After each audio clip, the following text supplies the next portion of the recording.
Well, then you need to buy some action figures. So here we go. Observations with Robert Meyer Burnett.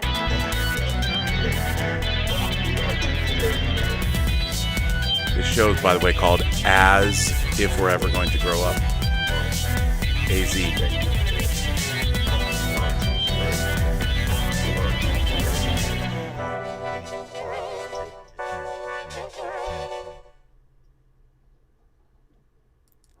Well, greetings, imagination connoisseurs. Once again, it is I, your Duke of Dope Discourse, your master of fun and wonder, your viceroy of verisimilitude, but mostly your aging man-child with one foot in the grave. Robert Meyer Burnett, and I'm here with episode 9 of Fully Articulated.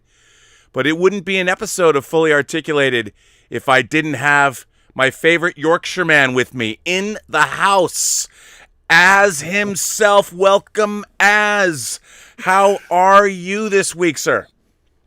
I can't be honest, I am not fully articulated this week. That's not what she said. I am a little bit broken down this week.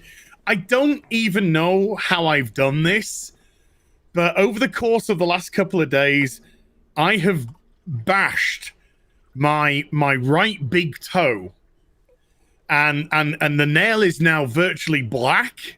Uh-oh. And it's so sore, and I'm just like, how did I do it? I don't recall hitting it. I don't recall stumping it in any way. I just woke up during the night and it was throbbing something chronic, and it's bruised. So I have bonked it somewhere and have no idea. You sure you didn't have a good night out? I wish. We still can't go. Well, we can go out. Oh God, what can we do now? We can be outside of a pub with 2 people. I think we're in that stage at the moment. But we don't open up until Monday properly anyway. All right, well, I've got another question for you. Oh. Ocean Man, where are we on the charts? Oh, we're out the charts now. Oh. It was that 1 week that I was pushing it to the moon just to try and get as much money for charity. So I was just pushing it and pushing it and pushing it. But once you hit the slide down, that's it. You're gone. You're gone. Out of there. You rock those charts, man. It was good times. Ocean Man was on the charts. Yes. So number two. Yeah. In the UK iTunes electronic charts, and number 75. No. I lie. We got to number at least 71. Wow. Okay. In the iTunes UK charts. Period.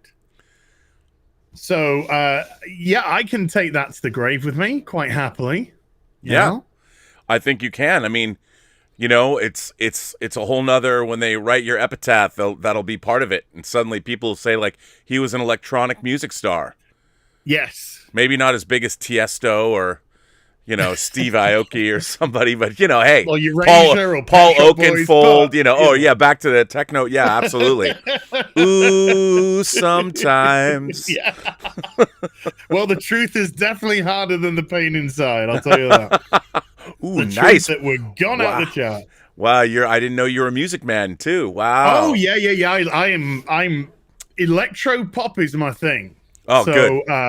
The 80s for me, it was Pet Shop Boys, Eurasia, Fine Young Cannibals, Frankie Goes to Hollywood. Me too, son. KLF, Entrance, going a little bit forward. You know, it was all of that sort of electronic. I was so into my electronic music. Oh, dude, I still am. Me too. I mean, my collections of my CD. One of my favorite things, Amazon UK. Their compilation of 12-inch remixes. I was a 12-inch fiend on vinyl. Yeah. Oh, yeah. And they just started collecting all kinds of 12-inch, every remix you want. Like So 80s. There's a great thing called the So 80s compilations, and they would put the original 12-inch versions on it, then newer remixes. And I bought them. I have a wall of them over there. I can't get enough. And then, like, of course, one of my favorite record labels that I had a record, ZTT, which is Trevor Horn's label, who did Frankie Trevor Goes to Horn, Hollywood. the great Trevor Horn. One of the great. He had like bands like Propaganda, which Claudia Brucken sang, and then her band, The Act. And so he did work with Pet Shop Boys. Yes, he did. And they did a whole collection of ZTT 12-inch remixes of their bands, which are great. And then Factory Records that put out New Order. They did New dance Order, compilations. All that 24-Hour Party People, the movie, talks about the rise of the Manchester music scene, which is with Steve Coogan as Mode, all that stuff. I'm still a fiend for all that, and New Order is still recording. Even Duran Duran. I hope they put out a new album because their last album, Paper Gods, was great. Love a bit of Duran Duran. Love a bit of Duran Duran. But I was in those days, in those late 80s, early 90s, I was going to record stores. I was actually purchasing the 12-inch vinyls as singles, so that's what I like to do. Yeah. To try and find those international labels, those 12-inch remixes. And I just remember getting Pan and Arrow by Pet Shop Boys. Yep. And getting the remixes, and just you put the vinyl on, you put the headphones in, you sat down and you blasted it. You just blasted it, and it took you places. Even without drugs, even without chemical aid, it just took you places, man. Yeah, and I made 12-inch mixtapes. And I remember when things like Opportunities from the Pet Shop Boys, the 12-inch remix of that. Well, tell me which one. Are we talking about the original version? Yes. Are we talking about the one that they released? Are we talking, so many versions of Opportunities they did? And that was so good. And the Pet Shop Boys, actually, the Pet Shop Boys were, again, their production value. They even did a soundtrack to the movie, The Battleship Potemkin. Sergei Eisenstein's great Battleship Potemkin. They did a whole soundtrack for that. That was, I don't know, 12 years ago, 15 years ago or something. Well, they did an opera. Yeah. They, in the late 80s, they did a movie, It Couldn't Happen Here. Yep. Which starred one, and he's still alive today, God bless his soul, Joss Ackland. Great Joss Ackland. From Lethal Weapon 2. Yeah, Joss Ackland did Lethal Weapon 2. But you're black. But you're black. You're black. And he was the Russian ambassador in Hunt for Red October. Yes. Yeah. Well, he played the blind priest in It Couldn't Happen Here, which is a very surreal film, by the way. Yeah. If you didn't know. But they were, I mean, Pet Shop Boys are artists. Mm-hmm. I mean, they're the true definition. They're not just musicians, they're artists. And you can see that in a video. Videos like Being Boring are just incredible videos. Just these beautiful models and what they did with them. And, I love that. I adored the 80s and 90s, the decadence, the artistry that went with it, the unapologetic nature of it all. And then, man. And then I couldn't get enough of Erasure. I mean, I just adored Erasure. It's another group that I could listen to all day, every day, without hesitation or man, take me back, please. Somebody just take me back. No, I mean, it was those are the days. Make me black. I would go to the record store once a week. I mean, I kind of had the rounds. I would go to the comic book store. And I would go to the record store, and sometimes one of the comic book stores I went to was also an indie record store that would have a lot of punk, a lot of vinyl, a lot of European imports. But I would scour the import section of Tower because I hated American vinyl was very cheap. A lot of pops, a lot of clicks. So I would always go for a UK vinyl, or if you could find it, even though it was hideously expensive, Japanese vinyl. So Japanese vinyl was on the top for me, and then it was UK vinyl, and then a distant third was American vinyl.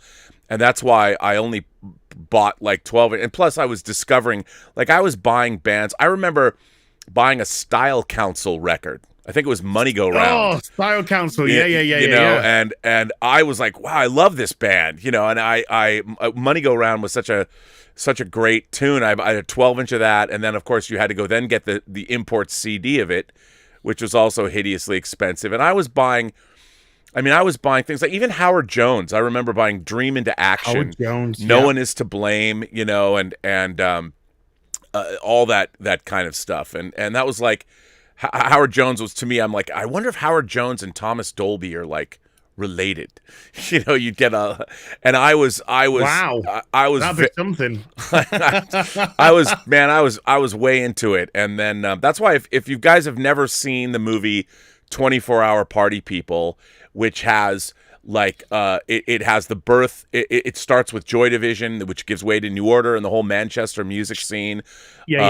And Happy Mondays, the band Happy Mondays. Yeah. And what I love about that movie is then it moved into the Manchester indie scene. Yeah, the Factory Club there, and because I was a huge Factory Records fan. There was Brit labels like, it wasn't just ZTT, Factory Records, Beggar's Banquet, 4AD that put out like Cocteau Twins and early Midnight. Not Midnight Oil. I'll Stop the World and Melt with You. You know that band. Why am I drawing a blank on their name? How can I draw? Robbie Gray was their lead singer, and who sang that's I'll Stop the World? Modern English. The 4AD was putting out that stuff, and I would buy anything that Beggar's Banquet would put out. But they weren't really electronica, but ZTT, same thing, just because of Trevor Horn's production. We're getting. It didn't have to be. I mean, I still remember like one-hit wonders like Black Wonderful Life. You know, just stuff which just never leaves you when you just have a tune like that. I used to love Tracy Chapman. Just love listening to Fast Tracy Car. Chapman. Fast Car is outstanding. Moving a little bit into the 90s, Sheryl Crow. I couldn't get enough of Sheryl Crow. Then you're looking at Stone Roses. You know, another great band. Then he's moving, of course, into Oasis and Blur, and you know that's when Britpop just absolutely hit its stride, took over the world. Really, it really did.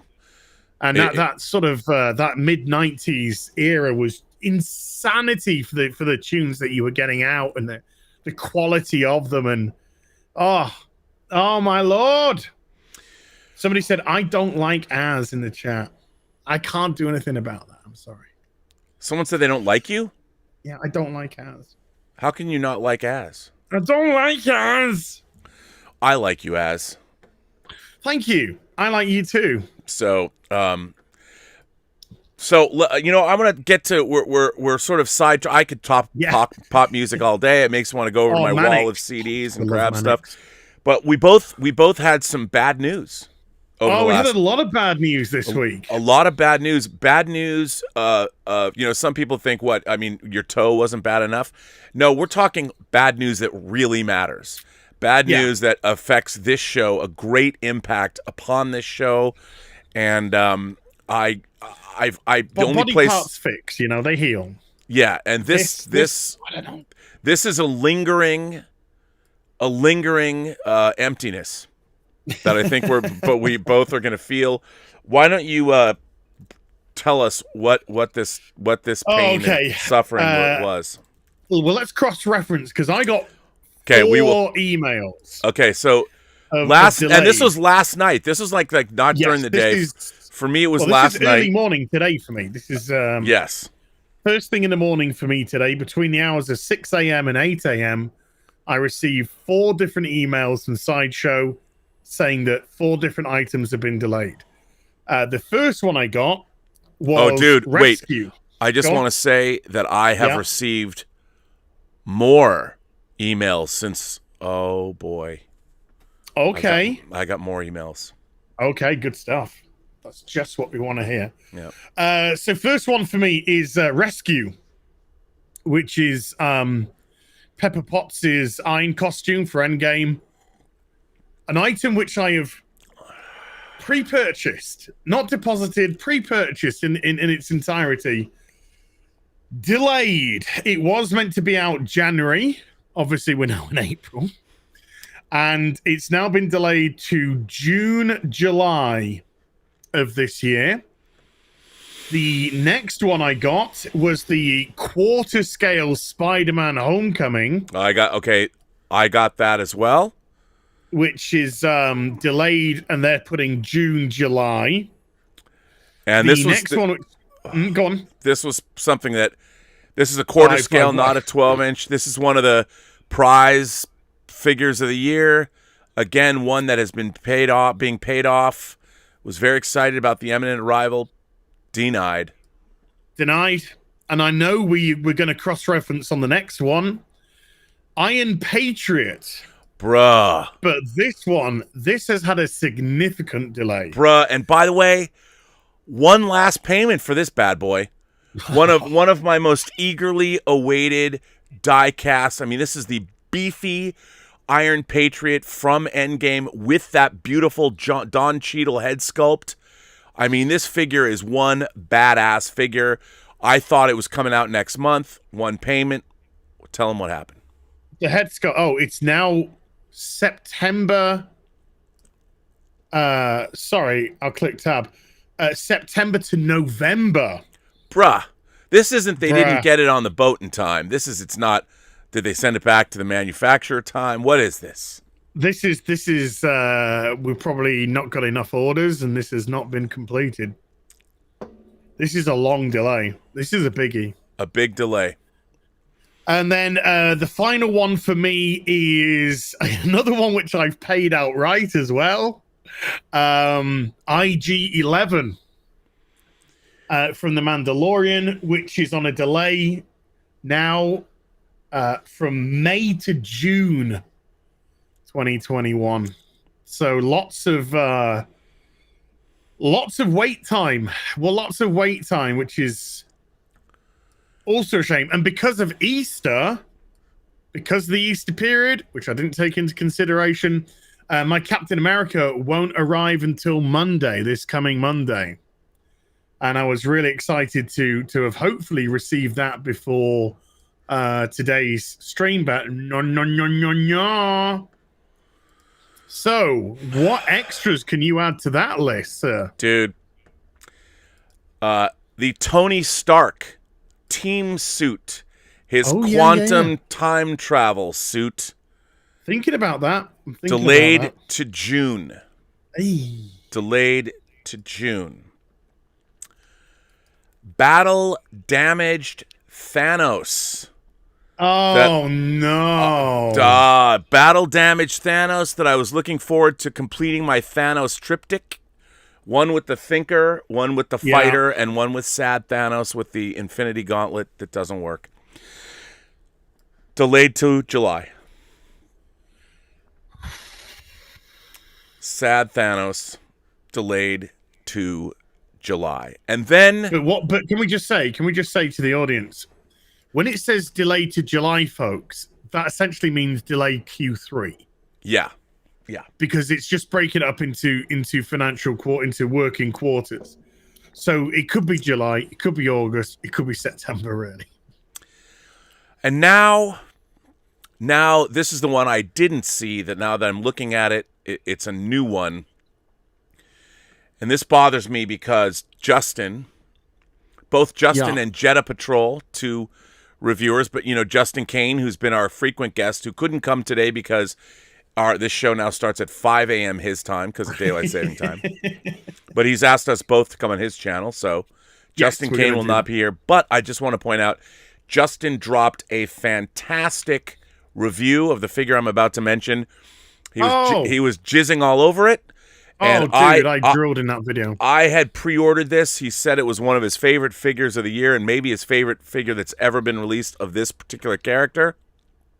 Oh, don't say the words. It's 2 words. I know. Batman Beyond. Batman Beyond has been delayed. Has been delayed, but May-June, which means July. Maybe it'll come. It'll come. So end of Q2. And I think maybe because, I heard there was not a lot of pre-orders for this Batman Beyond figure, even though it is so dope.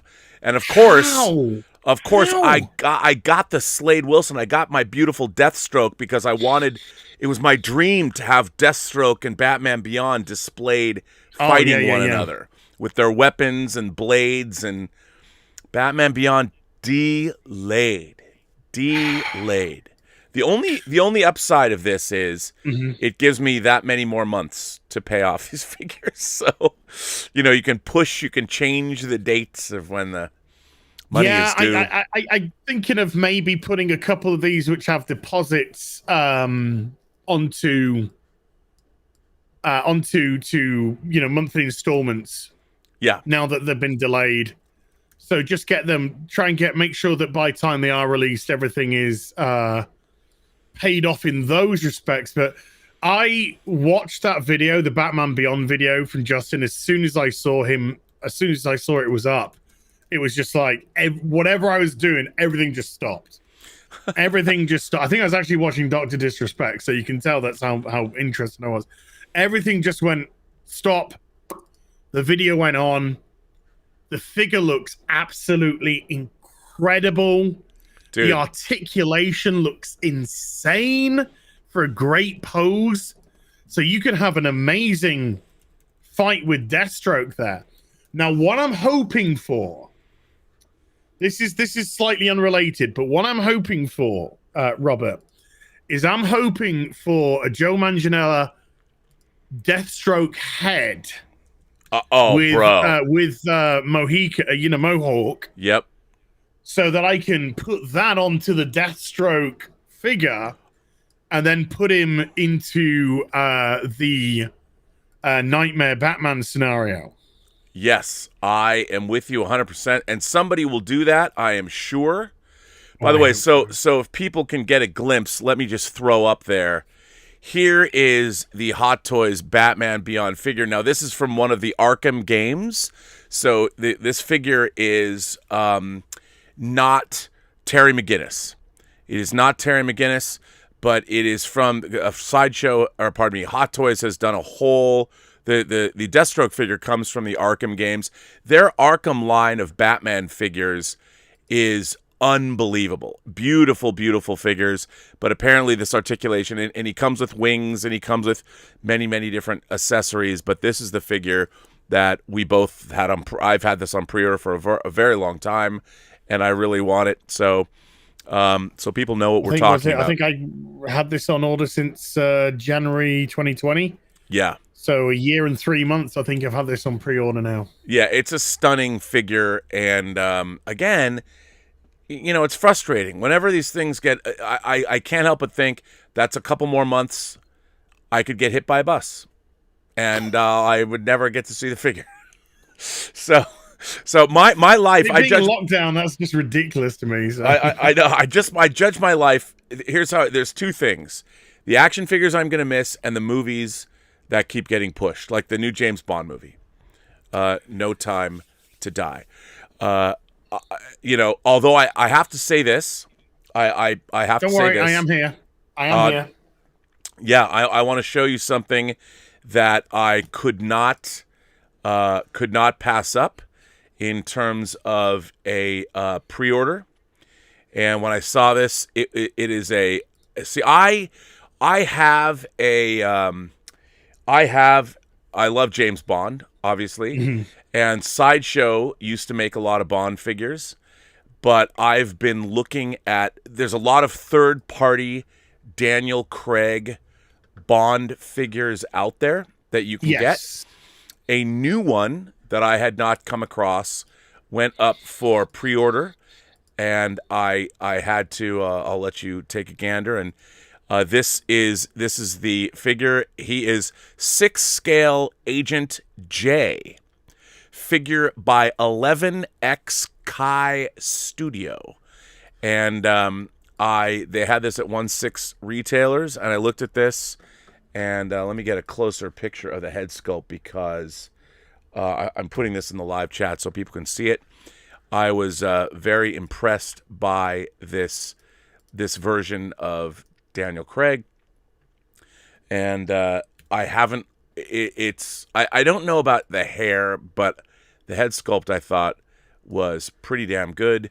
And let me throw up a closer look at this head sculpt. So I had to bust on this. I had to go for the pre-order, and at 1/6 retailers you can put up 15%. They don't even require a lot.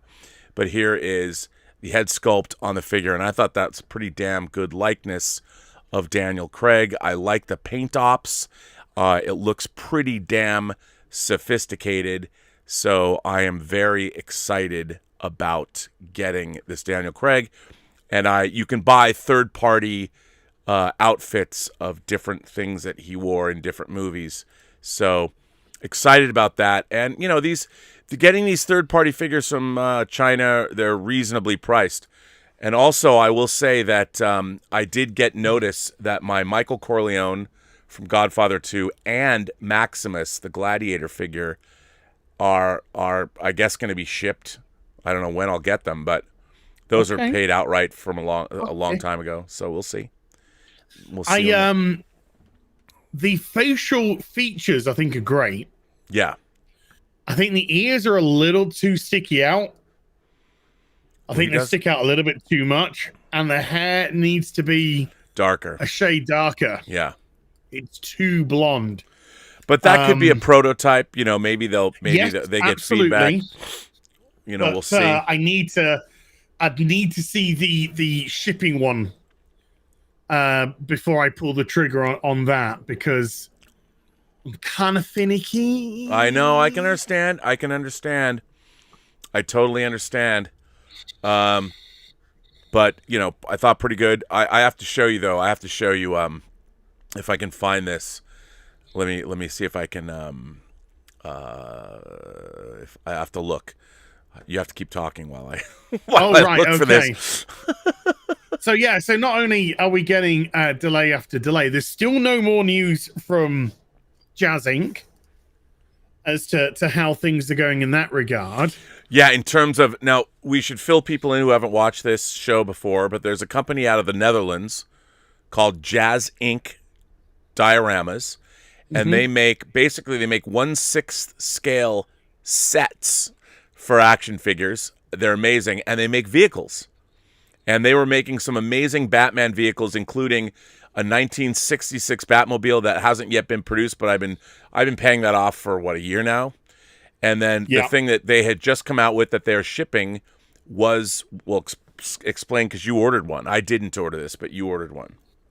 Well, I've ordered a Justice Mobile, and I've ordered a Bat computer, and I've also ordered the Bat Signal from Jazz Inc. And I did not manage to get a deposit down on the Batwing, which I really want, the BVS Batwing. Yep. So they are going to honor what's been purchased.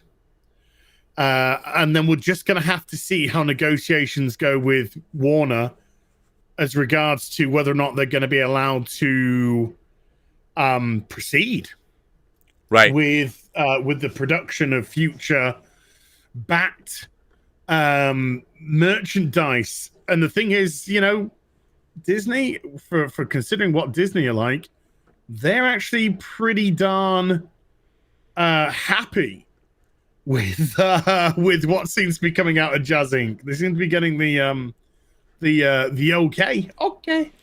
Well, you know, I think what's interesting about that is, you know, it's a father and son and family operation that are making these things that are born out of you know, just fun.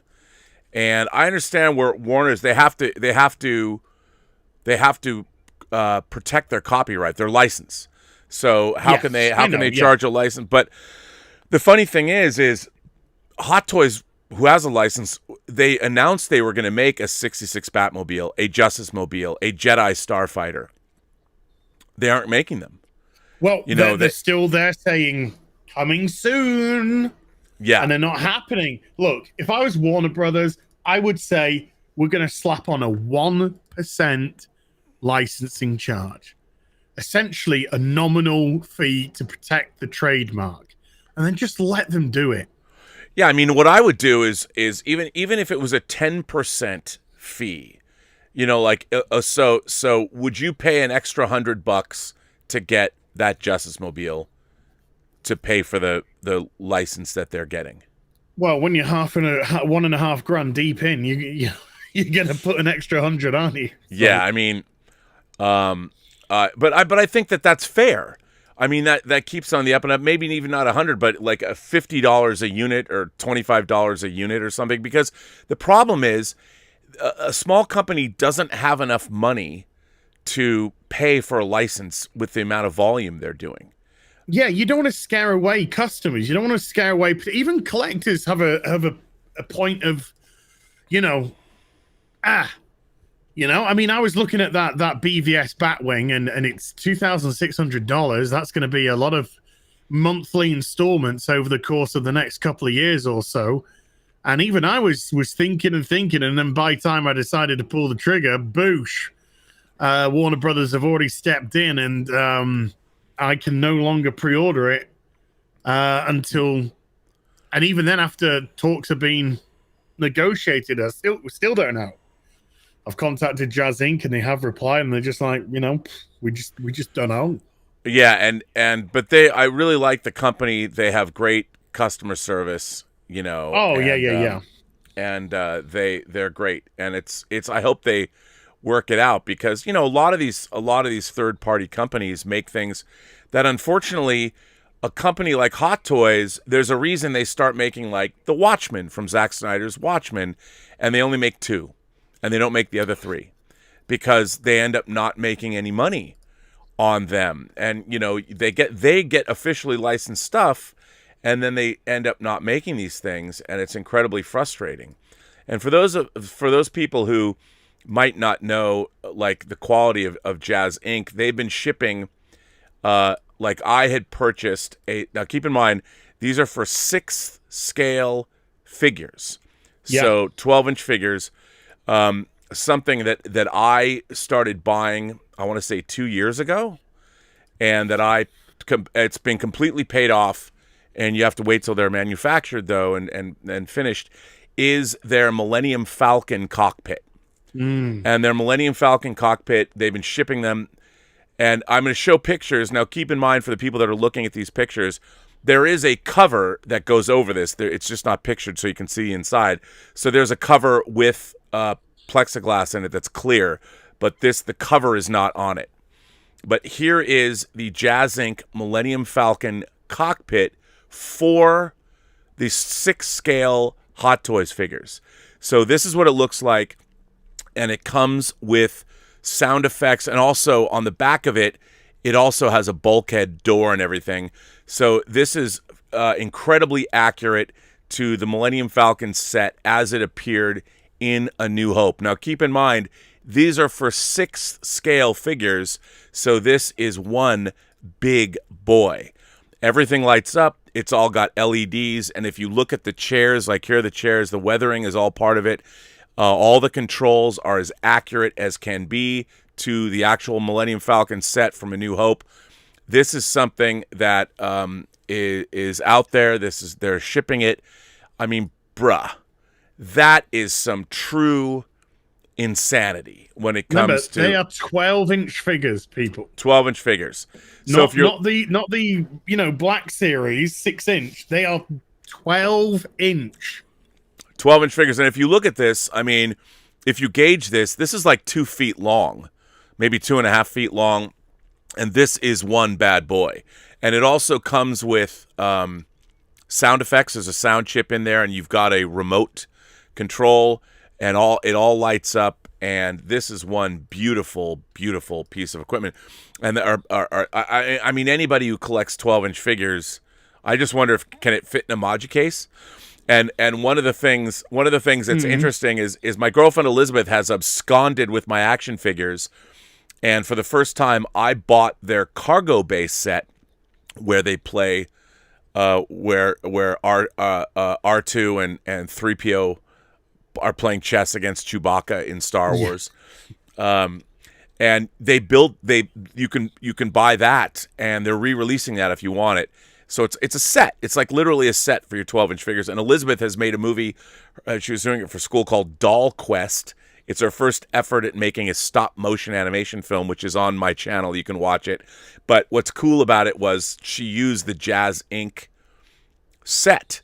And they're adding the other side of it. They're making the other side of it that you can get. Yes. So you can have the interior So imagine having a Moduc case. On one side, you've got the Millennium Falcon cockpit, and on the other side, you've got the entire Jazz Inc. Millennium Falcon interior. You know, you could just have it all set up. I mean, you might be able to get it into a DF90. Yeah, maybe, or a 120. You know, or have 120. Yeah. I mean, I'm wondering if you could get both into. Probably you can't get both into a 120, but it'd be a lot cooler if you could. But you know, it's interesting though to see like these. What I find interesting about a company like Jazz Inc. is there are people that work in the entertainment business that have been sending them reference materials, blueprints, things, so they can make these things even more accurate. And I think their crown jewel was the 1966 Batmobile. You know, that I grew up with, the Corgi from the UK. They made the die-cast metal Batmobile. I think every kid had one. And the accuracy of what Jazz Inc. was doing, it was going to be their crown jewel of their collection. Warner Brothers, they like what they're doing, but they have to protect their trademarks and their licensees. Totally understand. So anything to do with Batman, which was half their output, has been curtailed. Although they are shipping the Justice Mobiles that have been paid for. They were allowed to do that. Yeah. And I've heard nothing about we're not allowed to ship the computer. Nothing about that at all. So I'm assuming they are allowed to ship that. I've got one payment left on my Justice Mobile. Oh. I have one payment left on my Justice Mobile. I have one payment left on the computer. Which looked to be outstanding. I mean... And I've gone for the... Of course I bloody have. I've gone for the deluxe one. So the monitors are LED monitors. Yep. On the back computer that I've gone for. So, yeah. It's... I need it in my life. I am right there with you. I mean, just to give people an example, I'm trying to find a good picture of it. One of the things that Jazz Inc. made that I thought was, as I'm flipping through, that I thought was amazing. So Jazz Inc. would do things, and again, remember, these are 6th scale sets. They did, and I slept on this. I can't believe I didn't get this. They did a 6th scale Death Star set. And the Death Star set, when you got it, came with a 35-inch flat screen. Oh. And the 35-inch flat screen went where the window is. And then it came with like a thumb drive that had all of the graphics on it. Here it is. So this is a picture of the Jazz Inc. set. Now, it had a ceiling with lights in it, with LED lights, but it came with this 35-inch flat screen that went for the window that shows Alderaan coming into the frame, and then it also had all of the graphics where Yavin, the fourth moon of Yavin, comes into frame from Star Wars, and they made all of this stuff. And I mean, if I was a kid, dude, and I could get 6th scale sets, I mean, they're building sets, I would have gone bananas. I would have just gone bananas. I mean, I'm gonna drop a link to the computer in the Twitter for you. Oh yeah, I will grab it and put it up. That, I mean, again, what Jazz Inc. is doing is, it's unbelievable. Now, I want to stress too that the big problem is a licensor, a licensee, or whatever. They, in order to make these at all financially viable, they'd have to know that they're going to sell a certain amount. Like, that's why Hasbro, people are like, why is a company like Hasbro, doing HasLabs where they cause people to pay $500 in advance to get a Unicron? Why are they doing that? Well, the reason they're doing that is because they can't put out a $500 Transformer on the market and expect it to sell. These are things that are like the Razor Crest from The Mandalorian. That big ship, or the big one, which I stupidly didn't buy because I only collect 6th scale, but have you put it in the link, by the way? The Twitter link? The computer. Oh, what? Yeah, it said failed to send. Trying again. Okay, I tried again and it's gone. Oh, here I got it. Weird. Okay. Thanks. But the people complain that, well, why are they doing this? Like, why are they? Oh, why the is the company? Sentinel. Are you talking about the Sentinel? Yeah, all the things that HasLab is doing. Oh, dude, this is so badass. I mean, again, I'm looking at this and I'm like, I didn't pre-order this, but this shit is dope. Hang on, let me get a few pictures because this. I mean. My God, this is so. Why don't you explain what this is when you say back computer? People will know when they see it, but in BVS, in Batman v Superman, there's a few times in the movie and in Justice League where Bruce goes to his specific back computer, and he's got a very specialized chair, and everything was designed in the film to move so that you could literally move benches together to work upon. It was meant to be as practical for the people in the Batcave as whatever. So there's this Batcave which has I think 6 LED monitors, and these are going to light up. These are going to be LED monitor screens, so they're going to physically light up as opposed to just be. But I think there's stuff they're going to put on them too. Like yeah, they're going to put. Yeah. So like, I mean, that like actual, they'll have different pictures and things, right? There'll be like little LED screens that light up, don't they? Yes. So there's stuff that there'll be readouts and data and things like that. So people know what we're talking about. Here is a picture. Now this has the sonar suit Batman. Here's a picture. Now this is a 6-scale Hot Toys Batman sonar suit figure with the set. So you can see for scale how big it is. Here is another. Now it comes with a base and it comes with a back wall. So here's the whole thing, and there, and here's more close-up detail. And this is, again, this is what Jazz Inc. was making, and they're trying to make these as accurate to the film as possible. And what's great about Jazz Inc. is they do update videos about where they're at in the process, and they're like, well, so-and-so sent us, the production designers sent us these pictures to make it better. So there's a lot of industry folk who are buying these things or want these things and for their displays or whatever. I 100% believe so. Yeah. 100% believe so. And it's also got the joysticks on the chair, which Alfred uses to remote control the Batwing in BVS as well. I also have the BVS Batman, and you get the tech cowl in that. So I've got the 1-in-6 tech cowl, which has a stand with it, so that can go on the side of the Bat computer as well.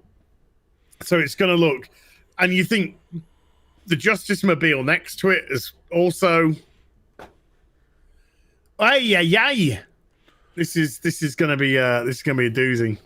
And I have to say, they have a Facebook page, Jazz Inc., and they've been sending out, I guess every 2 weeks he sends out shipments, and he's sent out the Justice Mobile to a lot of people, and it's been fun seeing everybody get their Justice Mobile and put them in their displays, which has been a lot of fun. So I've quite enjoyed I've quite enjoyed seeing that happen, which is great, to get these kinds of things and to build, like if you've got a house or a permanent place where you can set all this stuff up, you can make a very impressive display with their materials. Oh, I know.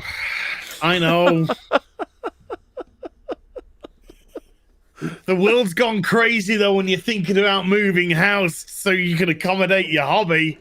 No, it hasn't. That's exactly the way we should be thinking. No, it's exactly I need a house to accommodate my action figure collection. Yes, I need a house that can accommodate what I love to collect. This is simply not good enough. No. This is not ready. I need a bigger one. I need to have more than a cat swinging around the place. That's right. So that'll do for me. I didn't pull the trigger on the HeelsvsLabs Sentinel, and I could have, because that was actually sold in the UK as well, and I kind of regret that now. Oh wow, okay. I do regret that. Did they close the can you not purchase it anymore? No, they have a limited time on the pre-order window for it, and then they close it. Also, their stock is completely sold out. The allocation is sold out, and it's. I'm looking at it now, and I'm thinking, God, my 1 in 6s could have had a new villain to fight. You know? Yeah, that's. And it would have gone perfect in a DF60 as well. Wow, you snooze, you lose, bruh. I know. It's lesson learned. There was a chap, David, today, sent me a tweet to a link for Big Bad Toys. Big Bad Toys are selling the HeelsvsLabs Unicron. They are? But they're selling them at $1,200. What? So I know. So that they're charging over double for what it was. Plus, I would have UK shipping. Plus, I'd have import fees. It would be 1.6, 1.7. I can't justify that. You know, they put up. I don't get statues, but I look at statues all the time. I always look at and Big Bad Toy Store XM Studios is selling it's a 6 scale. And the thing is, the one thing I can justify with 6 scale statues is I can display them with other figures. Yeah. You know, they're putting out, I guess it's not canonical, but it's from DC Rebirth. They're doing a rebirth of Lex Luthor in his armor, in his Superman suit. Yeah. Have you seen that picture? No. Can you put it up? Yeah, dude. I look at this and I'm like, you know what? As a 6 scale picture, or as a 6 scale statue. I mean, Elizabeth's like, she loves action figures. Statues are kind of a no-go for her. So she doesn't like statues. But this statue, I'm like, I look at this statue and I'm like, man, I wish Hot Toys would do like an Arkham-esque figure of this Lex Luthor, because I really do love this design. I know people would say it's a little Iron Man-esque or whatever, but I really do love this design. You know, yeah. I mean, is that? What do you think of that? What do you think of that? Right? Oh yeah. I mean, but that needs to be a hot toy. Doesn't it? Oh yes, yeah. I'm looking at that, and now then there's one other statue that I don't think I can resist. Have the S light up. Oh yeah, so I think in the comic the S was like bright. There is a statue. The Sideshow has a premium format statue line that has their statues. You're gonna bring up the one that I sent? Yes, I am. Yeah. I'm gonna bring up the one that you sent. And they're putting this out, and this is a figure that has a cloth. It is a statue, but it's a cloth uniform, and it's quarter scale. So unlike 6 scale, it's quarter scale, and it's something that I think that I when you sent it to me, I knew they were doing it, but I hadn't seen it yet. And then you sent me the picture of it. I'm like, yeah. I mean, again, it's all. I just looked at this. This is something special. It's something special, and let me just throw it up here so you can see it. That's right. It's a quarter scale statue with cloth outfit, cloth uniform, cloth cape, everything, boots. of Christopher Reeve as Superman in Superman the movie. I mean, you sent this to me, and I'm like, bruh. I mean, this is the kind of thing where this would be the centerpiece of any superhero collection. Now, I do have my hot toy, but my God, what's not to love about this? Oh. I mean, what do you think? You going to get that? Did you pre-order that? I got to. Is it a moral imperative? It's just one of the most beautiful things I've ever seen in my life. When it comes to Superman, the fabric costume is insane. That wonderful Christopher Reeve expression. It's so iconic. I mean, that is an iconic imagery. That is Americana. That is a piece of Americana right there and there. That is apple pie. That is baseball. You know, that is just essential. As soon as I saw it, fell in love. Just fell in love. It's and obviously Christopher Reeve was no longer with us. It was a tragedy. But every time I see that Superman, I do feel hope. I know, right? I look upon that and I'm just like, that was an immutable hero. That person could not be corrupted. That person could not be manipulated. That was Superman. That guy was going to save me all day, every day. And it's just beautiful. Yeah, now I need to stop looking at hot toys. I need to start looking at houses. Let's go to the... Let's go to Zillow. And I will say this. There's something else that came out that I really loved. I mean, I'm a huge Jack Kirby fan. You know, I love the New Gods. And we know that Weta is doing some statues. They're doing Desaad, and they're doing a quarter scale Superman. But the thing that I might, have to bust on, something I definitely want, only because I've loved this character my whole life, and that's Darkseid. I'm a DC fan from way back.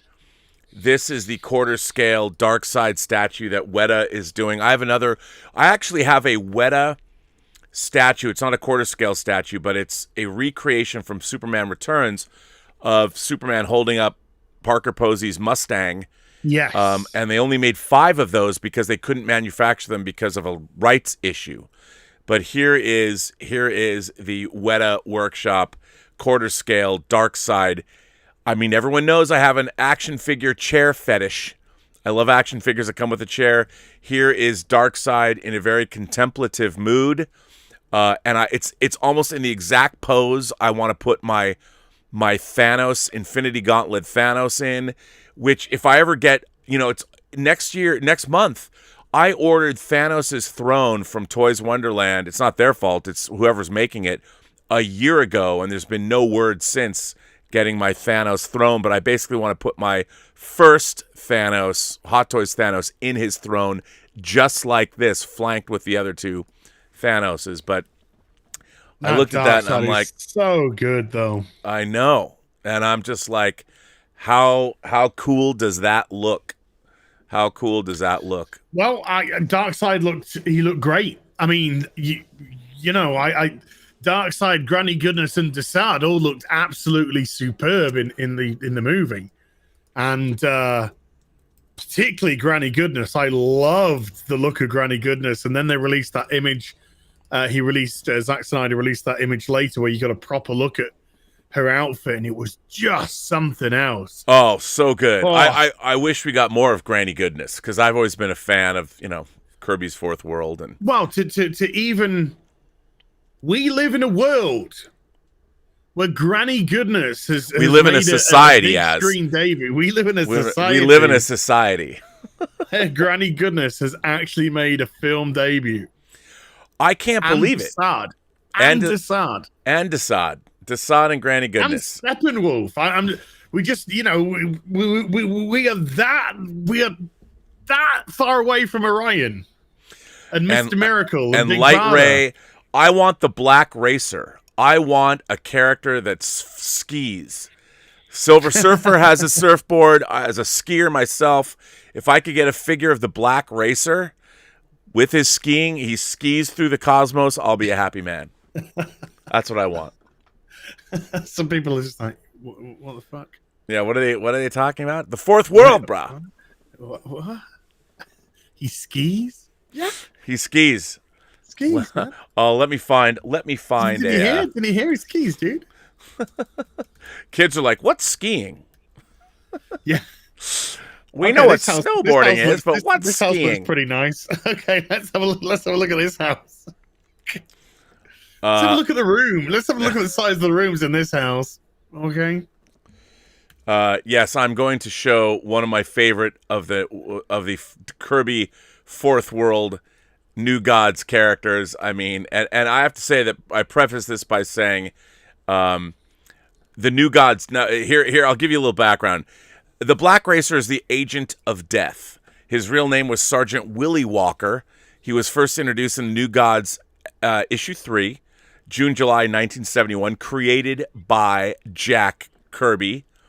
And this is the Black Racer, and people are gonna laugh at this, but imagine if the Angel of Death came for you, and he looked like this on skis. I'd be like, bruh, when are we going to Mammoth? Where are we skiing? He's literally, there he is, the Black Racer. He's one of my favorite DC characters, one of the New Gods. Just when I was a kid, Sergeant Walker remains paralyzed in his hospital bed except when death comes for the New Gods. Then he becomes the Black Racer, able to travel anywhere at the speed of light, bringing the touch of death. Who doesn't want to be that guy? Who doesn't want to be that guy? I don't know. I mean, you know, if you're paralyzed in a hospital bed and you can be the Angel of Death on skis, which means every time you went someplace, you could have John Barry's score from On Her Majesty's Secret Service playing in your headphones as you went to that take is someone's really life. good, by the way, though. I know, right?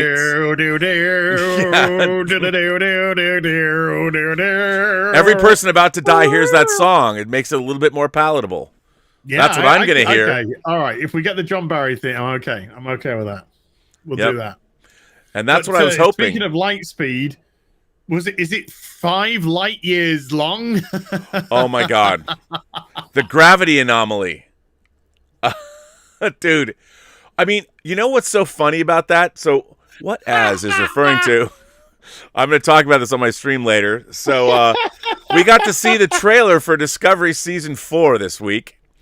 And once again, like The Burn, which will go down in science fiction history as one of the dumbest, most ridiculous, what do you call it, adversarial situations anyone has ever found themselves in. Certainly the dumbest Star Trek. I mean, look, an 11,000-mile-long space amoeba that I love in the episode The Immunity Syndrome is absolutely believable to me. 11 miles, yeah. Now we have a 5 light-year-long moving gravity anomaly. Of course, which appears to have some sort of sentience because it can move unpredictably, according to the trailer. First of all, your physics are a little like so as you did a fine job of breaking down. They say in this new Star Trek trailer that it's 5 light years long.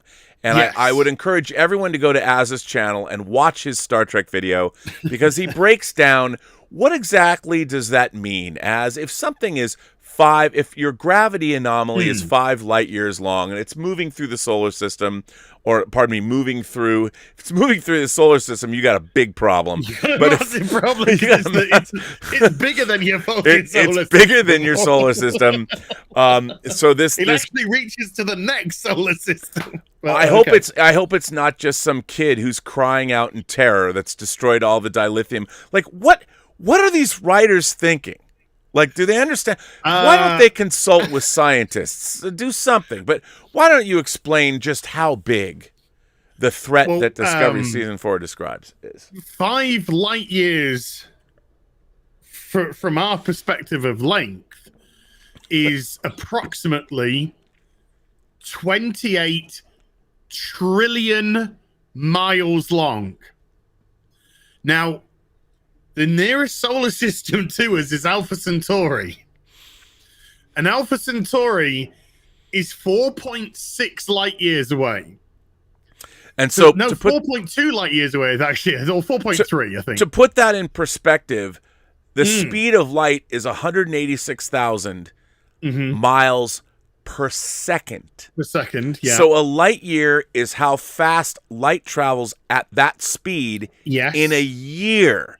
And 186,000 miles per second.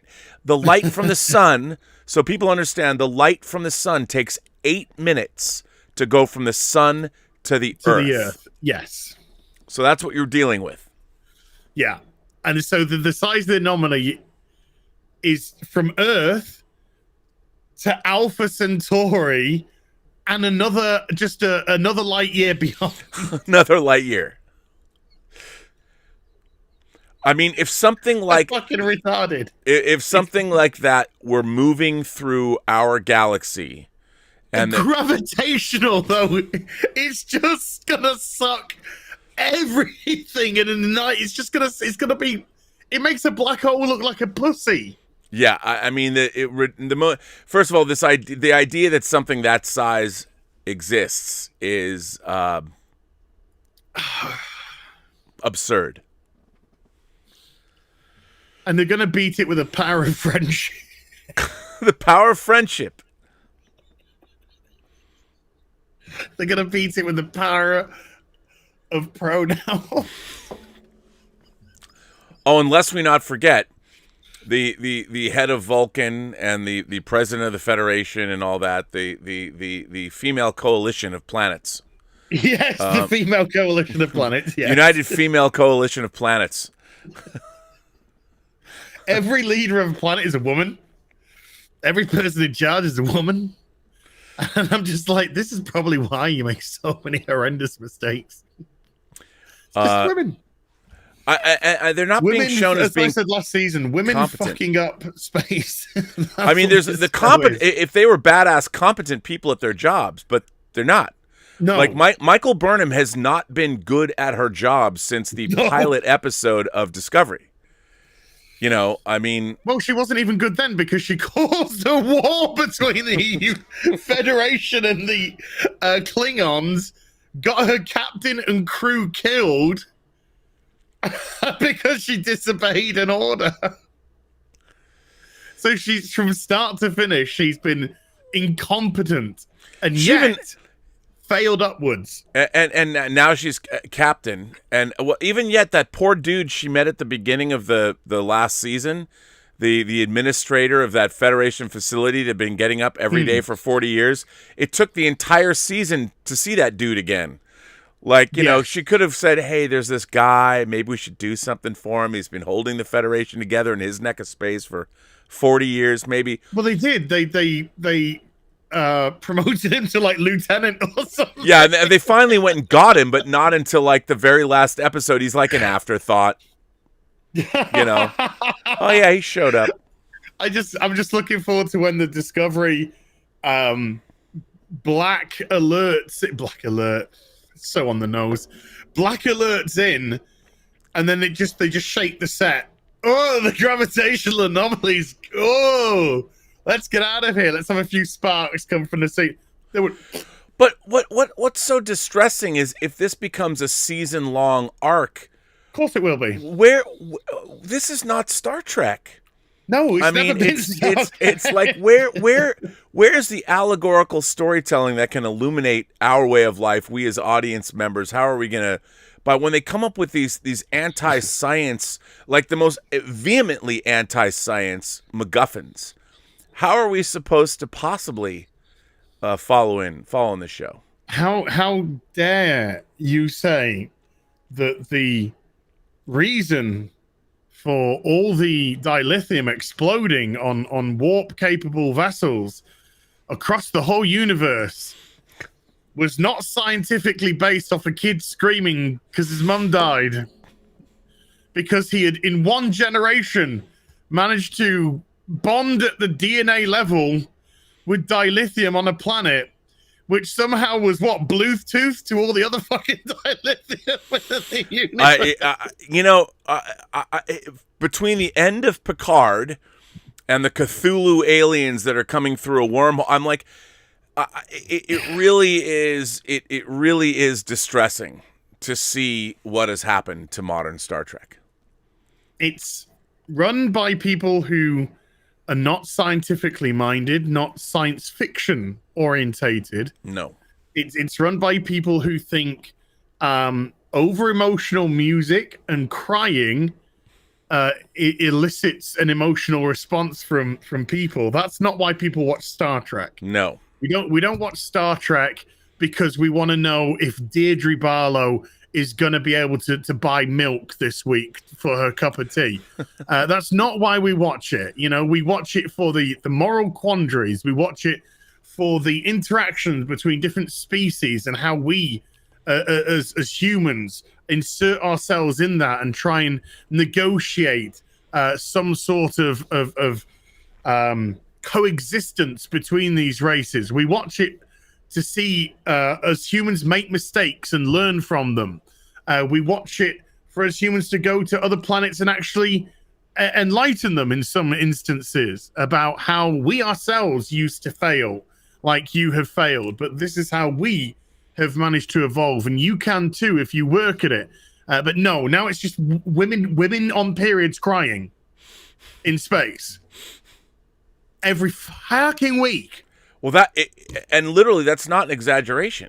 I mean, no, I love strong female characters. I have no problem with that.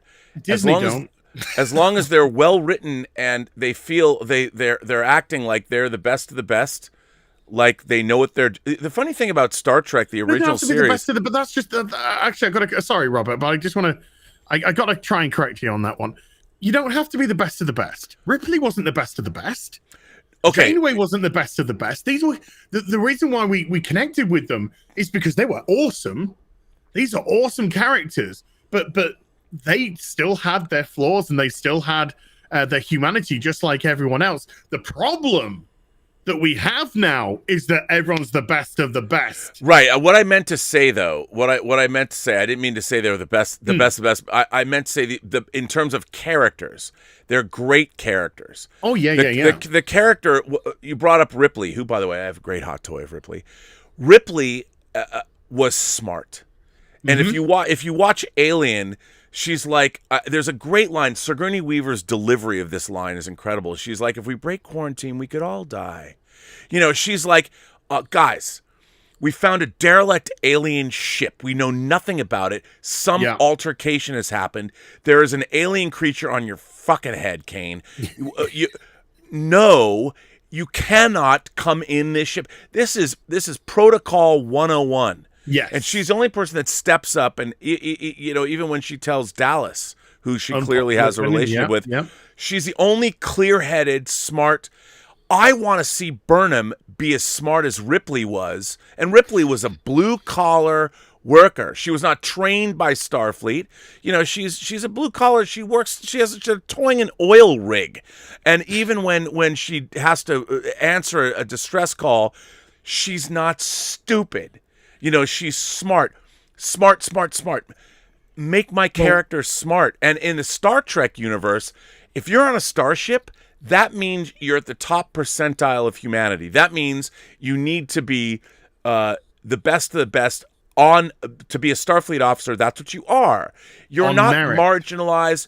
And what we've been given in modern Star Trek is a bunch of half-wits and incompetent people that are putting their feelings in front of their competency and in front of their ship and in front of their responsibilities. And I'm like, this is not what Star Trek is about. Star Trek, you know what? The universe does not care about your feelings. The universe will kill you at every turn. And my God, how many times do we have to watch in Star Trek? If a character cried, like if Spock cried, when he's talking about his mother in like Naked Time or something, this is a horrible occurrence. When something has caused Spock to lose his emotional control, this was devastating for him and for us as an audience member, because you're like, oh my God, this is not good. because you understand what that means to, I know he's half Vulcan, but you understand what that means to a Vulcan, how important it is to them. And so when they do lose that emotional control, like Sarak is just one of the greatest episodes of TNG there's ever been. Just seeing this essentially this man going through dementia, going through Alzheimer's. And again, allegorical. Yeah, allegorically. Yeah. And if you have a family member who went through this, you feel that, and you realize that you're telling a human story in a science fiction Star Trek context, and we all understand what happens. But to see it happen to such a noble character that we've gotten to know since the original series was heartbreaking. That was real emotion. But that's when the emotion comes out.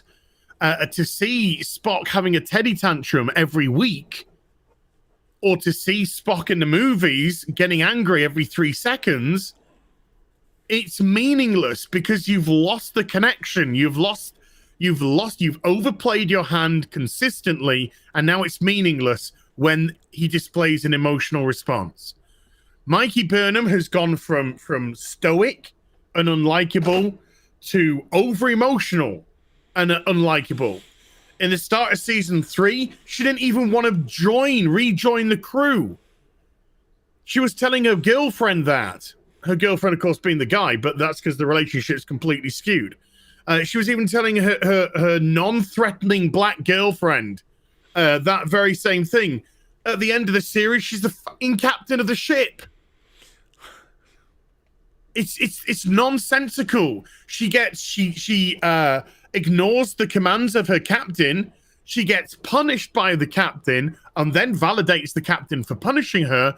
And then from there on in, constantly still gets invited back to the meetings that she's meant to be banned from because she's no longer second in command.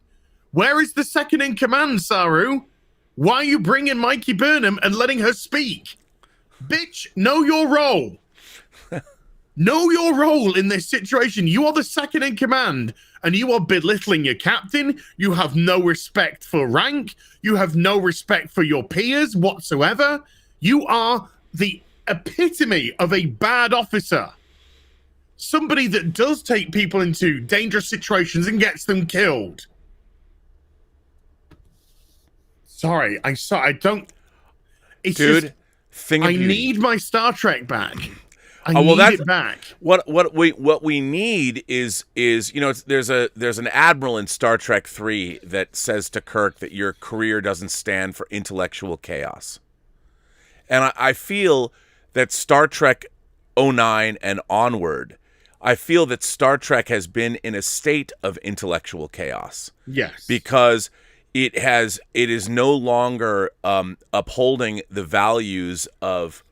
Well, beginning with knowledge, science, common sense, understanding, like you said, the chain of command, culture, and the Star Trek as a conceit when it was created in the 60s was saying, okay, this is what the future is going to be. Humanity will have overcome its petty differences, and remember. For those of you who might say, well, they could only show a certain... We're still dealing with TV that was created in 1966. So you couldn't get everything you wanted. You couldn't have LGBTQ representation, on a prime-time TV show on NBC. No. So it was incredible they even got Nichelle Nichols. It was incredible that, yes. And so here's the thing. Groundbreaking for those days. But the Star Trek universe left itself open that they didn't dwell on it, but you have an interspecies relationship. Spock's parents. Spock was the product of an intermarriage, not between different races, but different species. A Vulcan and a human. And they showed that as being a loving, first of all, the parents were still together, a loving relationship where Spock happened to have a beef with his father, and it wasn't about interspecies relationships. And the same was true of, like, if you look at the Snyder cut of Justice League, Cyborg Vic Stone has a beef with his father, not unlike Spock's beef with Sarek. It's Yes. not a racial thing. It's a father-son thing. Yes. That we can all aspire to, yet both presented in a science fiction fantasy context, superhero context, and anybody, doesn't matter what color you are, anybody can or what alien species you might be, anybody can understand not getting along or not understanding your father or your mother, a parent. Of course. This is a universal thing, and this is what Star Trek did so well. It gave us universal conundrums that moved beyond superficiality, and that's why it endures to this day. And yet, Star Trek has been turned into the universality of the stories that everybody could relate to is no longer that way. It's so mired in. Anyway, should I show a figure? Show a figure. I have a figure. I have something new. You're giving away Robservation by the second. Okay, I got to talk about. So, people know that can I just say though, Robert? This conversation is beautiful because this conversation is two people who love something, who have a better understanding of it than the people who are in control of it. Which is so strange. These are two people who just want to have entertainment, and that they're not bothered about who is in the ship. I don't care if the ship is 100% Chinese or black, or I don't care. I just want the stories to be good. I want the characters to have depth. I want the characters to be relatable and believable. That's what we want. We want the storylines to be ones that we can connect with, that we can understand, that can make us think, that can make us smile, that can make us cry. That's what we want. We're not interested in some narcissistical bitch's rise to power through failure. It's weird. In the Starship segregation. Right. No, it's true. I mean, the Discovery has turned into the most segregated starship I've ever seen. Oh, yeah. Well, I'll tell you, you know what's not segregated? Do enlighten me. My action figure collection. Yeah, baby. My action figure collection. I am an equal opportunity action figure. I told you about how I and you even pointed it out. I was talking about how one day I'm like, I love anime characters, but back in the day I was like, I would love to have Japanese, like actual Japanese looking action figures. Oh yeah. My collection of Alfrex when they started making samurai figures, I'm like, that's what I want. Well, so there, as you know, in addition to action figure chairs, another thing that I've become in love with behind me, right there. People in regular clothes. Yeah, there's a company that was run by a guy who was not a good guy, but there was an action figure company called Molecule 8 that made an amazing action figure, and they only made one. They were going to do a bunch of them, which was John Lennon. And the John Lennon figure, he has a metal skeleton. The stand is magnetized, so the metal skeleton fits on it. Oh, wow. Like, here is, it came with two head sculpts. Here, let me go full frame on this one. Here was a Molecule 8. Here was the John Lennon head sculpt that they did, the non-singing head sculpt. Oh, yeah, no, it's this head sculpt is dope. So what I did was, let's see if I can get it. I have to. I think I will bring him up. I will move James Dean down. I hope I don't have an action figure accident on camera. So I'm going to get the Molecule 8 John Lennon. I'm going to bring him out here. And he came with two head sculpts and multiple. It's hard to show, but let's see. So here it is. Here's the Molecule 8. They made one figure, and this is the only figure. I can't tell you, and this is his singing head sculpt. He came with the guitar, the clothes. He came with, and this base is magnetized, and this figure is really heavy. Really, really heavy. So after I got him, I'm like, wouldn't it be cool to have a 1/6 scale supergroup. Like, and I'm like, well, I want more than just a John Lennon. Well, as we saw on Justin's page, there is a company that made Freddie Mercury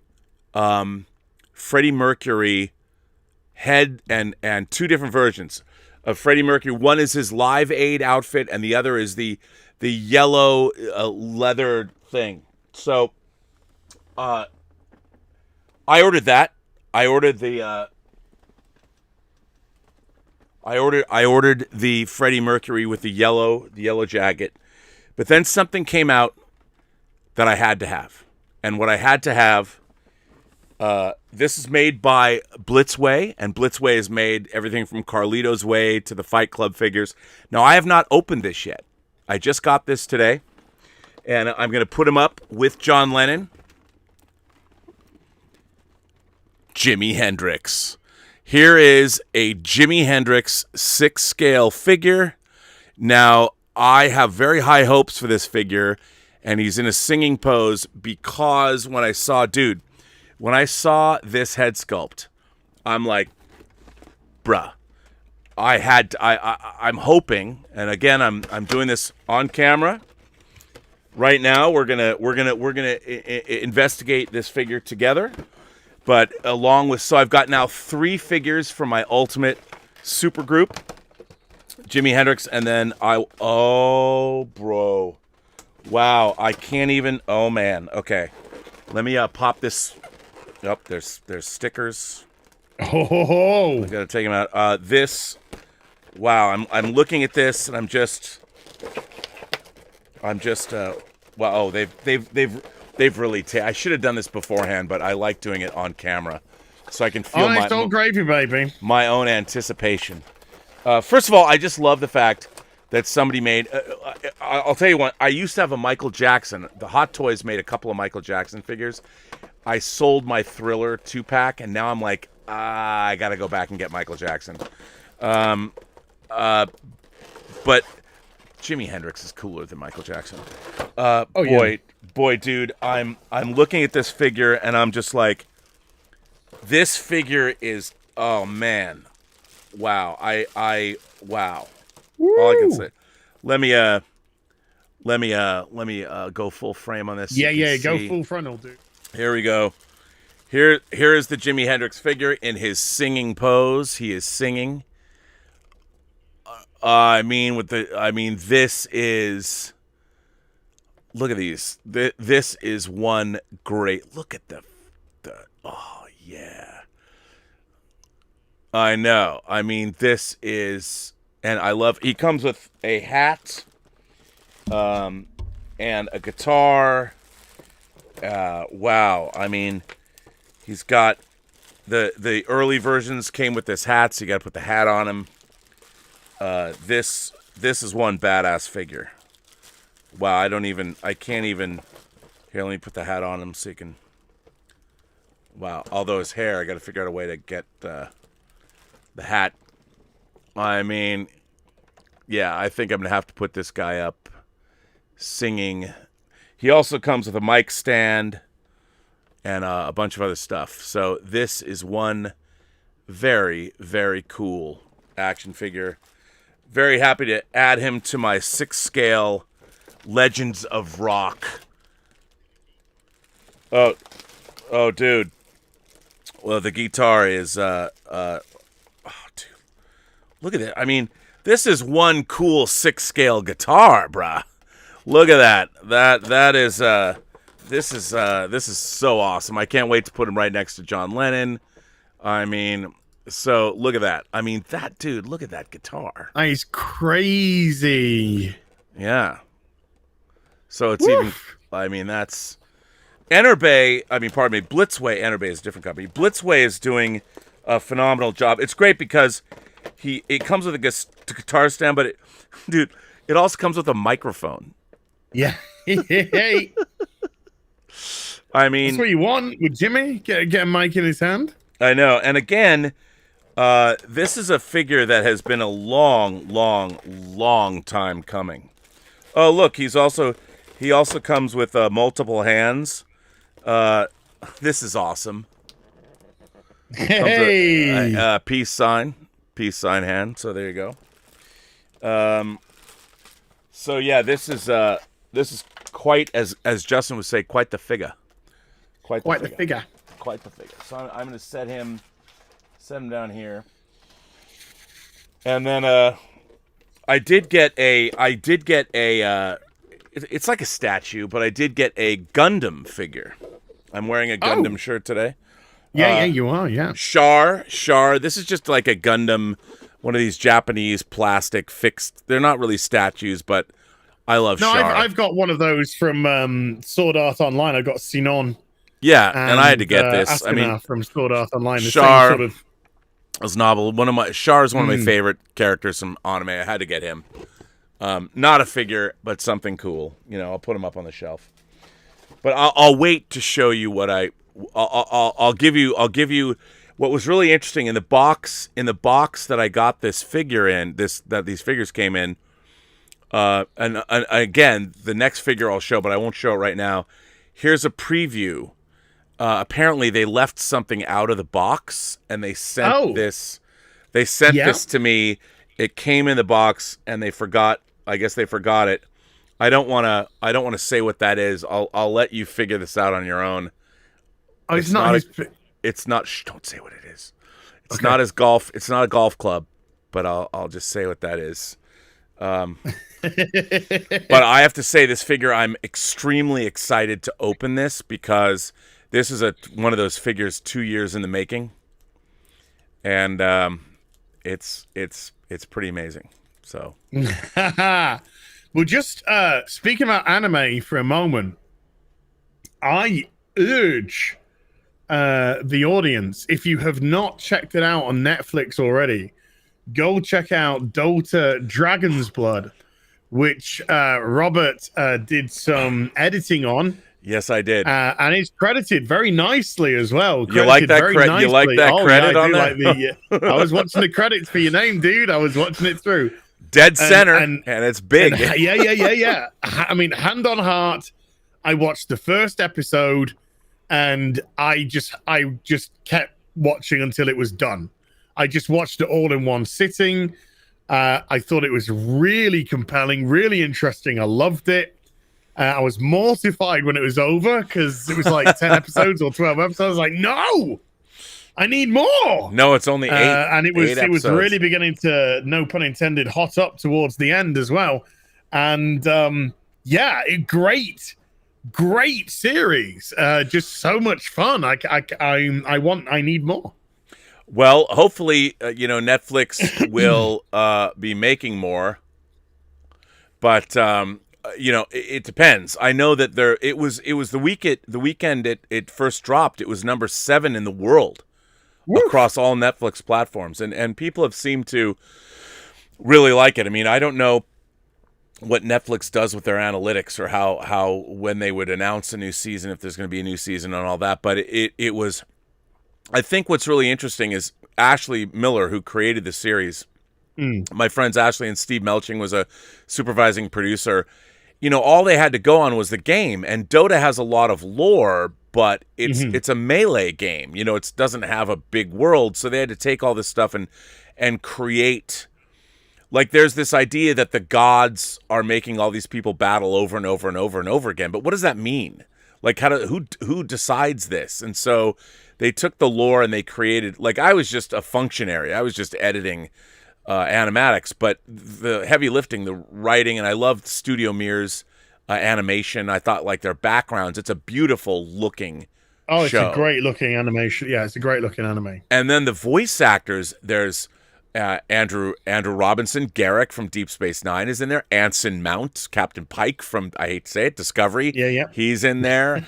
And if you're a horror fan, there's a lot of interesting not in jokes, but there's a lot of people that do voices that you'd be surprised by, and I was very very excited about that. I thought it turned out great. It was fun for me to work on because I would purposefully not read the scripts of the next episode because I wanted to wait and see what the animatic looked like before I got it. And I could, you watch it. An animatic is basically call it a thumbnail of the Yeah. animation. You're looking at a very rough version of the animation that they send you, and you have to cut it together or cut it the way the producer wants it. And then you send back what went out of my computer would be what got animated. And it was crazy. We'd send it away, and then 6 months later, we'd see finished animation. So I worked on that show for 2 years. I'm still working on the show. If it goes on, we have so much more that we'd have to do. And what's great is they did plot out the show in advance. So hopefully if we get pickups, it's not like, well, what do we do now? It wasn't like when Michael Piller wrote The Best of Both Worlds Part 1, he didn't think he was coming back to Star Trek after the 3rd season. So he purposefully wrote the show into a corner. He's like, well, someone else can figure it out. And then, of course, he comes back and he's like, well, damn it. Now, how do I get the Enterprise out of this one? Because he didn't know. And at least the creative team behind Dota, they know where they're going to go if they get a second season. So, and they know where they're going to go if they can move beyond that to a certain extent.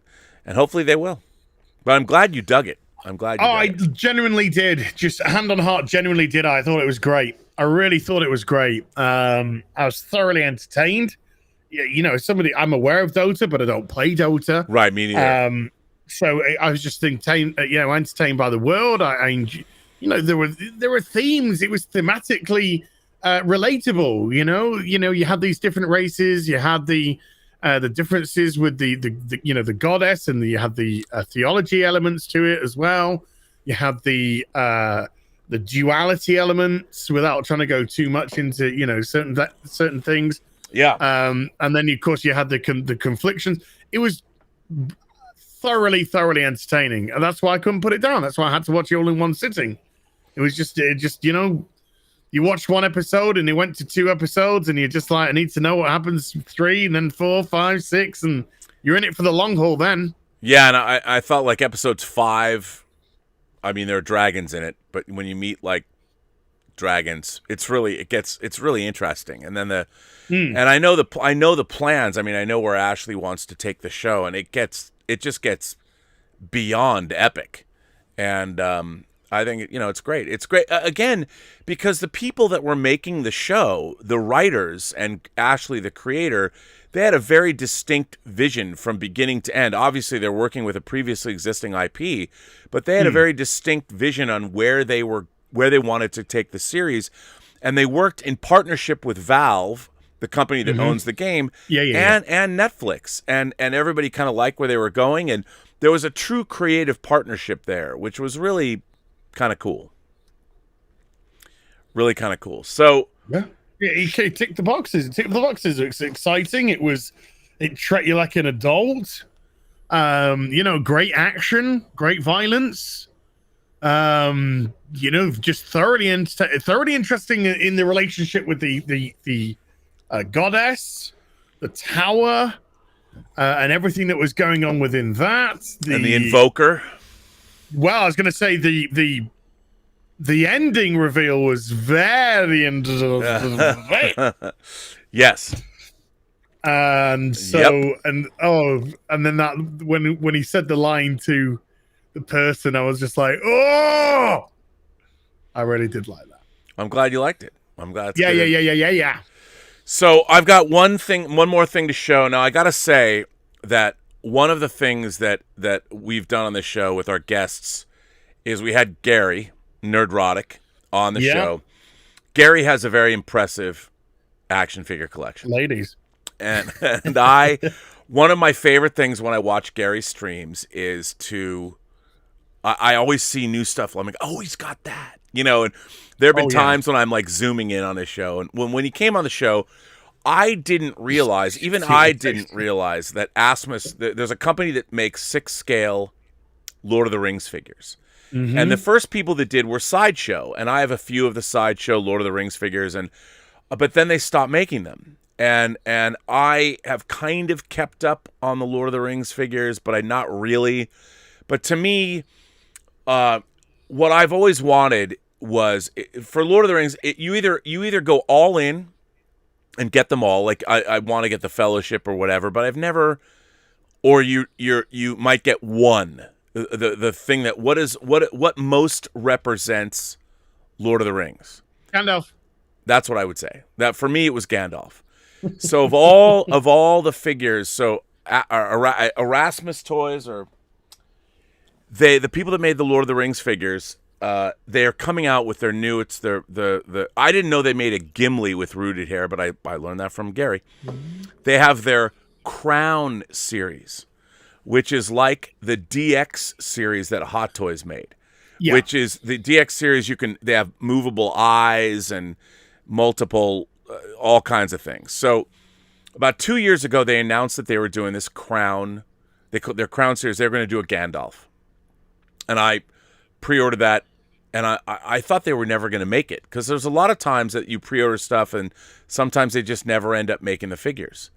So lo and behold, I found out, much to my surprise, that Gandalf was in fact getting made. And today, along with Jimi Hendrix, interestingly enough, both figures with rooted hair, this shows up. Let's see. I'll go full screen on this. Again, like a Hot Toys DX figure. Now, I have not opened this up all the way. Here's it. Oh, hang on. Let me switch over to you. Yes, you have a confession to make? No. You can keep full screen. You can keep full screen. Well, I can't. The sound, for whatever reason. All right. Oh, right. Oh, yeah. I got a confession to make. Gary showed his off already. He showed his off on the Real BBC. Not last week. So I know what to expect. I didn't know he did that. It doesn't make it any less exciting, trust me, because it's incredible. So I haven't even opened this yet. So, but what was funny was what I was showing was, here's what they sent me. It came, here's Gandalf's pipe. So for whatever reason, this pipe was not in the container. I don't know why, which is kind of funny. So it slides out like this, like a DX figure. It comes out of the box like that. And it looks like a book. This is packaged just like a DX figure, where it has a metallic, a metal, magnetized flap. Yeah. So, and again, I have not opened this, so I'm opening it up this way, and just like a DX figure, it comes with a card. It comes with like a booklet, whatever this is. I don't even know. So I'm going to take out the. Oh, this is just like a DX figure. Yeah. Wow. No, this is interesting. So look at this. It comes like this. Yeah. It comes with wow, the clothing is great. Boy, I can't. This smells different than a Hot Toys figure. I'm like, breathe it in. Oh man, and this here's Gandalf's hat, and it's cloth, and it's wow. Now I'm gonna get a little. This is gonna get a little dangerous. I got to move over here. I think that there's 2 further layers to go through. Wow. So, yeah, this is a whole. Oh my. Wow. Okay. Oh my God. I mean, it comes with. Comes with a stand with plants. This is a first. That's a nice base. A nice base with plants. Wow. Okay. And I don't even know. You've got Gandalf's bag and his cloak. I'm doing this unboxing. This is not the best way to unbox, but whatever. and like you said, yeah, this is the book, many different hands, all that. And then there's instructions. Wow, you're right. Nope, there's even is his sword Glamdring, his sword, which is metal, which is amazing. Wow, there's a lot of work that needs to be done here. There's a lot of stuff in this. You've got a multiple versions of his staff. Wow, yeah. I can't even. Wow, no admittance except on party business. This is unbelievable. I mean, I can't even begin to. So I'm getting all the way down to the bottom. Wait a minute. Where's the head? As Where's the head, dude? hold. Do you know what? Wait a second. I'm unboxing this on camera live. Is his head not in this box? Open the booklet thing. It's got to be in here. From the opening. Oh yeah, maybe that's blue. Maybe that's where it is. Maybe that's where. I think it's in one of the boxes, from what I can recall. I would hope so. Aha! This must be it. Here we go. There you go, the blue box. Here it is. I'll go full screen on this. I was getting all worried, like I'm getting all sweaty, like oh my god. So here's that comes with this box, which makes sense. Wow, this is like getting I guess something from Tiffany. Oh, okay. Let me just put that up. There is Gandalf's head with the hair. Wow, this is truly. I was getting worried. I wouldn't have known. Wow, let me just show you this Ian McKellen head sculpt. This is extraordinary, to be honest. I'm blown away by this. Let me just get that. This head sculpt is insane. And the rooted hair. You know what? I'll have to put them all together. There's too many parts here. I don't want to screw up his hair. I want to see what I can do. But yes, this is an amazing figure. I probably should have opened it up and put it all together. But here is like the clothes. I'll put on his cloak. I'll put on his everything. But this is amazing. I was worried for a minute that there was no head sculpt in this. Thank you for telling me. I was about to have a heart attack. But anyway, so there you go. Obviously, this is a little too more involved. Both him and Jimi Hendrix are rather involved. So I will put them together and have them displayed. But there you go. So these are the two things that I got. I love that. Look at this. It comes with an authenticity card. Like, I don't know why you would need this. Like, if somebody's going to let me into some club. Like, do we... No, this is a real... This is amazing. But I'm going to have to put them all together. I didn't realize it was so much... Boy, I was a little worried. But, man... I mean, this is really interesting. This figure it's incredible. It really is. I mean... This I can't even tell you. This is like the highest quality of clothing, and it's really amazing, really well done. Multiple layers. Oh my god! And I've got to read the instructions and put them together properly. There's a lot to this figure. I don't know if they're going to do more crown figures from Lord of the Rings, but I'm going to buy them all. So there you go. There you go. Gandalf the White. I don't know. So here you go, man. There's my Gandalf. I like your Gandalf. Do you like the Gandalf? I like the Gandalf.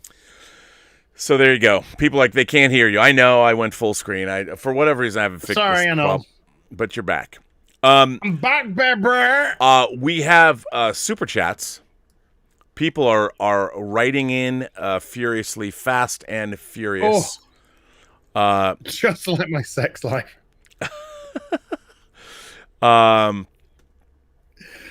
Let's see. Skywalker Zarel says, "Hello, all. I've mentioned to Sir RMB before that I watched a fully articulated episode in the middle of a really bad mental health period, and it literally saved me. Oh, because it reminded me. This is 2 of 5. Because it reminded me of how much I love toys, and how much you love them. Made me want to start buying them fucking immediately." Yeah, baby. Thanks to you all, I'm over that mental health episode now, so you might think it was just a temporary thing that helped during a bad period. Nope, not even like a little bit. Here's my initial order list. Uh-oh. Man of Steel. This is a bit that's going to excite me now. Man of Steel Superman. Good boy. A New Hope Luke. Oh, good boy. First Night Out Batman. Far from Home upgraded suit Spider-Man. Black suit Spider-Man with diorama. Night Monkey. Okay. Thanos Infinity War. Cap's 1/6 broken shield. Life-size Infinity Gauntlet. Ooh. And Tesseract. 5 light boxes. DC, Marvel, Why So Serious Dark Knight, Dark Knight Trilogy, Star Wars. It has begun. So to all of you, Knights of the Display Case, from the bottom of my heart, thank you and fuck you.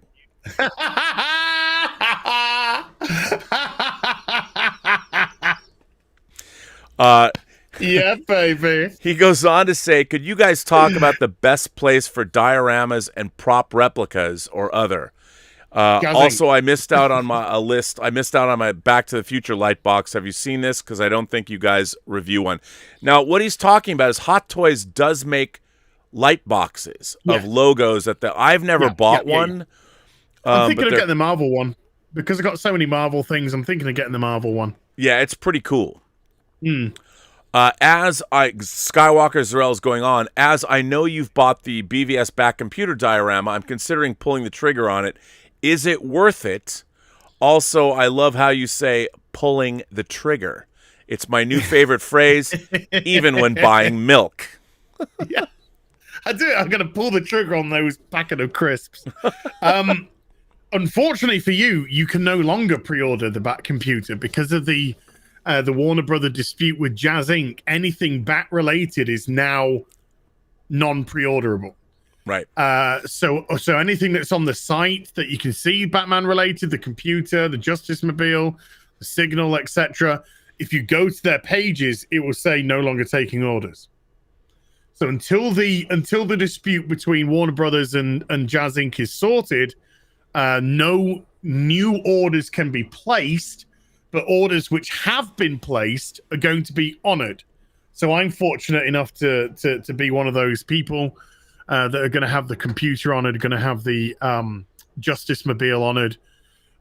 So yeah, and we're just going to have to wait and see what happens with Warner on that. Sorry. I know. Which is a bummer. You know what? I have faith though. I think they're gonna sort this out. If they sort it out, and if the Batwing goes back up, I'm going to pull the trigger on that. Are you going to go all in, or are you going to pay it off? I might pay half off and then the rest on, because it's going to be a while until it's done. Yeah, of course. So there's no rush. So even if I put it just on payments, that would probably be the best thing. Just put a deposit on and just do it on a payment scheme because it's probably going to be 2022, 2023. Yeah. No. Until it's done. So yeah. White Tiger sends in a super chat and says, "Thanks to you guys, I pulled the trigger on a Digimon action figure. Got my eyes on 3 others, just waiting to reveal the clip. Love you guys and the show." Well, White Tiger, thank you for that. Thank you. Yeah, and well done. Yeah, well, this show, the answer is always yes. Yes. Norwegian Kryptonian sends in a super chat and says, "I got the original Blue Triangle Pink Floyd Dark Side of the Moon. Ooh. Would that be an action figure set of the entire band lineup recording Dark Side?" No. I need David Gilmour and I need Roger Waters for my 6-scale band. So that could be cool. That could be cool. So Norwegian Kryptonian, that's a good thing to have. David Kukol says, "I agree with your past comment that a Magooan number 6 figure would be great, as well as figures of Rob and Az." Whoa. That's what we need. That would be good. Well, David, thank you very much, and thank you for the art you send in. David L. sends in a super chat and says, "Az, are you buying that Unicron from Big Bad Toy Store?" If there was one that was based in the UK, I'd have a think. But one that has to ship across with import fees. That one at Big Bad Toys is just too much. It's too much. Really? I am cocking the, what's it called at the back? I'm releasing the cock on the hammer of the. I'm not pulling the trigger. I'm putting the safety on. I'm putting the safety on. What happened to yes? What happened to being an enabler? Well, look, I mean, yes, I want one. I 100% want one. Excuses. But when they've marked it up 3 times what it was being sold for on HasLabs, it's true. And then I've got to pay shipping to the UK, and a box that size is going to be £350 shipping probably. Yep. Then I've got to pay import fees, and based off that size, the import fee is going to be around £400. So it's going to be £700 in shipping and import fees, and £1,000 on the item. That's 1,700, and I just don't. I cannot justify that to myself. I know. With what it is. There's starving children in the world. Come on, man. Speaking of that, Danny Boy. Why don't you just give it all away? Yeah, give it all away. Danny Boy says, "Hi, you mad crack pushers. I paid for Batman Beyond outright. Now it's delayed.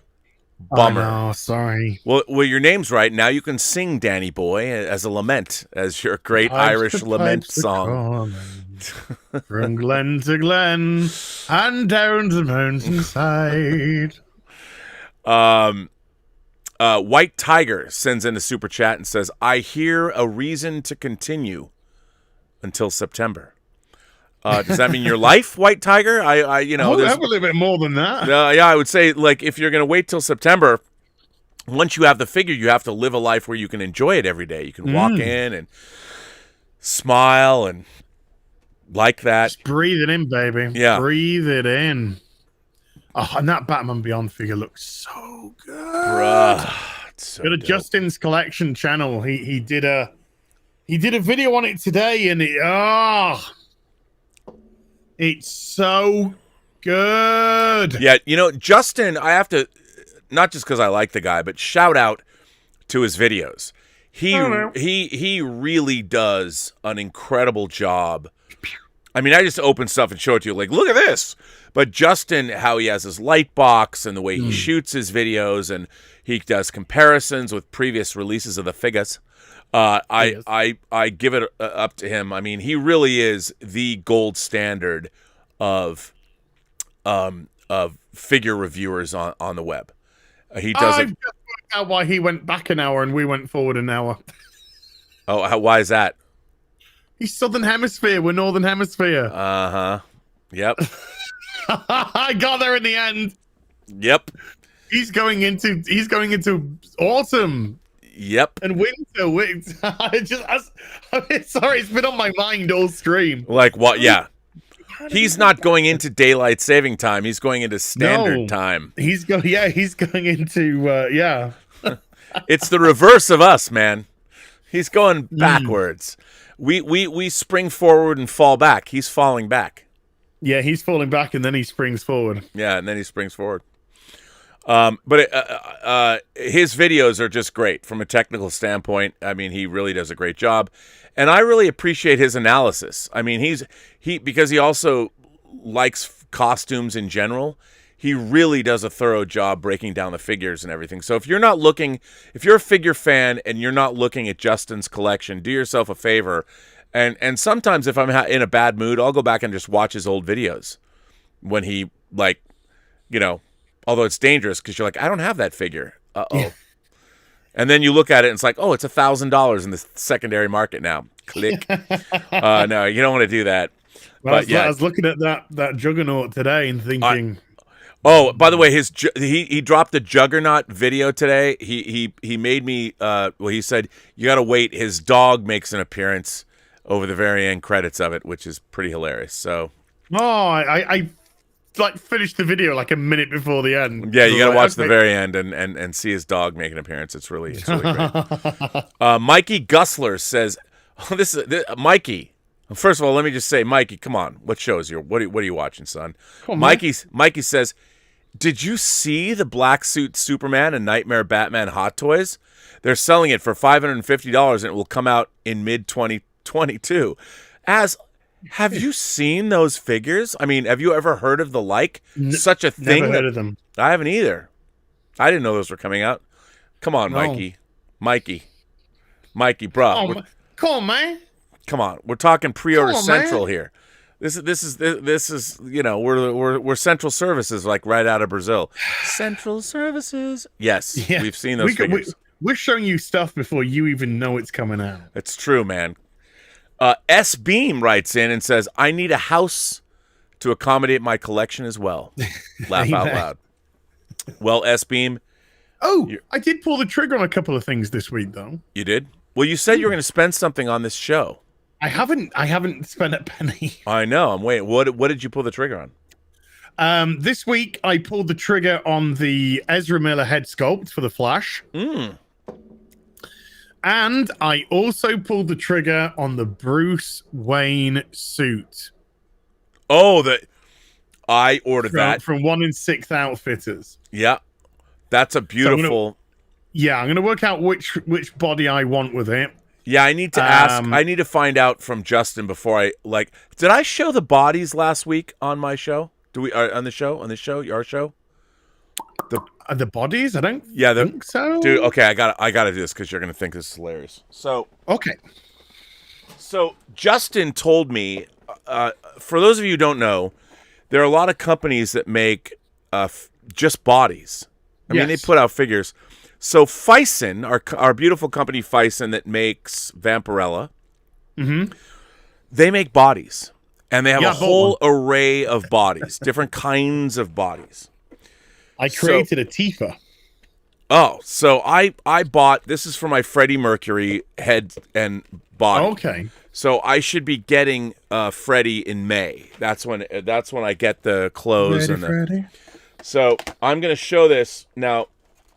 When I got this body, Justin told me which body I needed because there was a particular thing that was, recommended.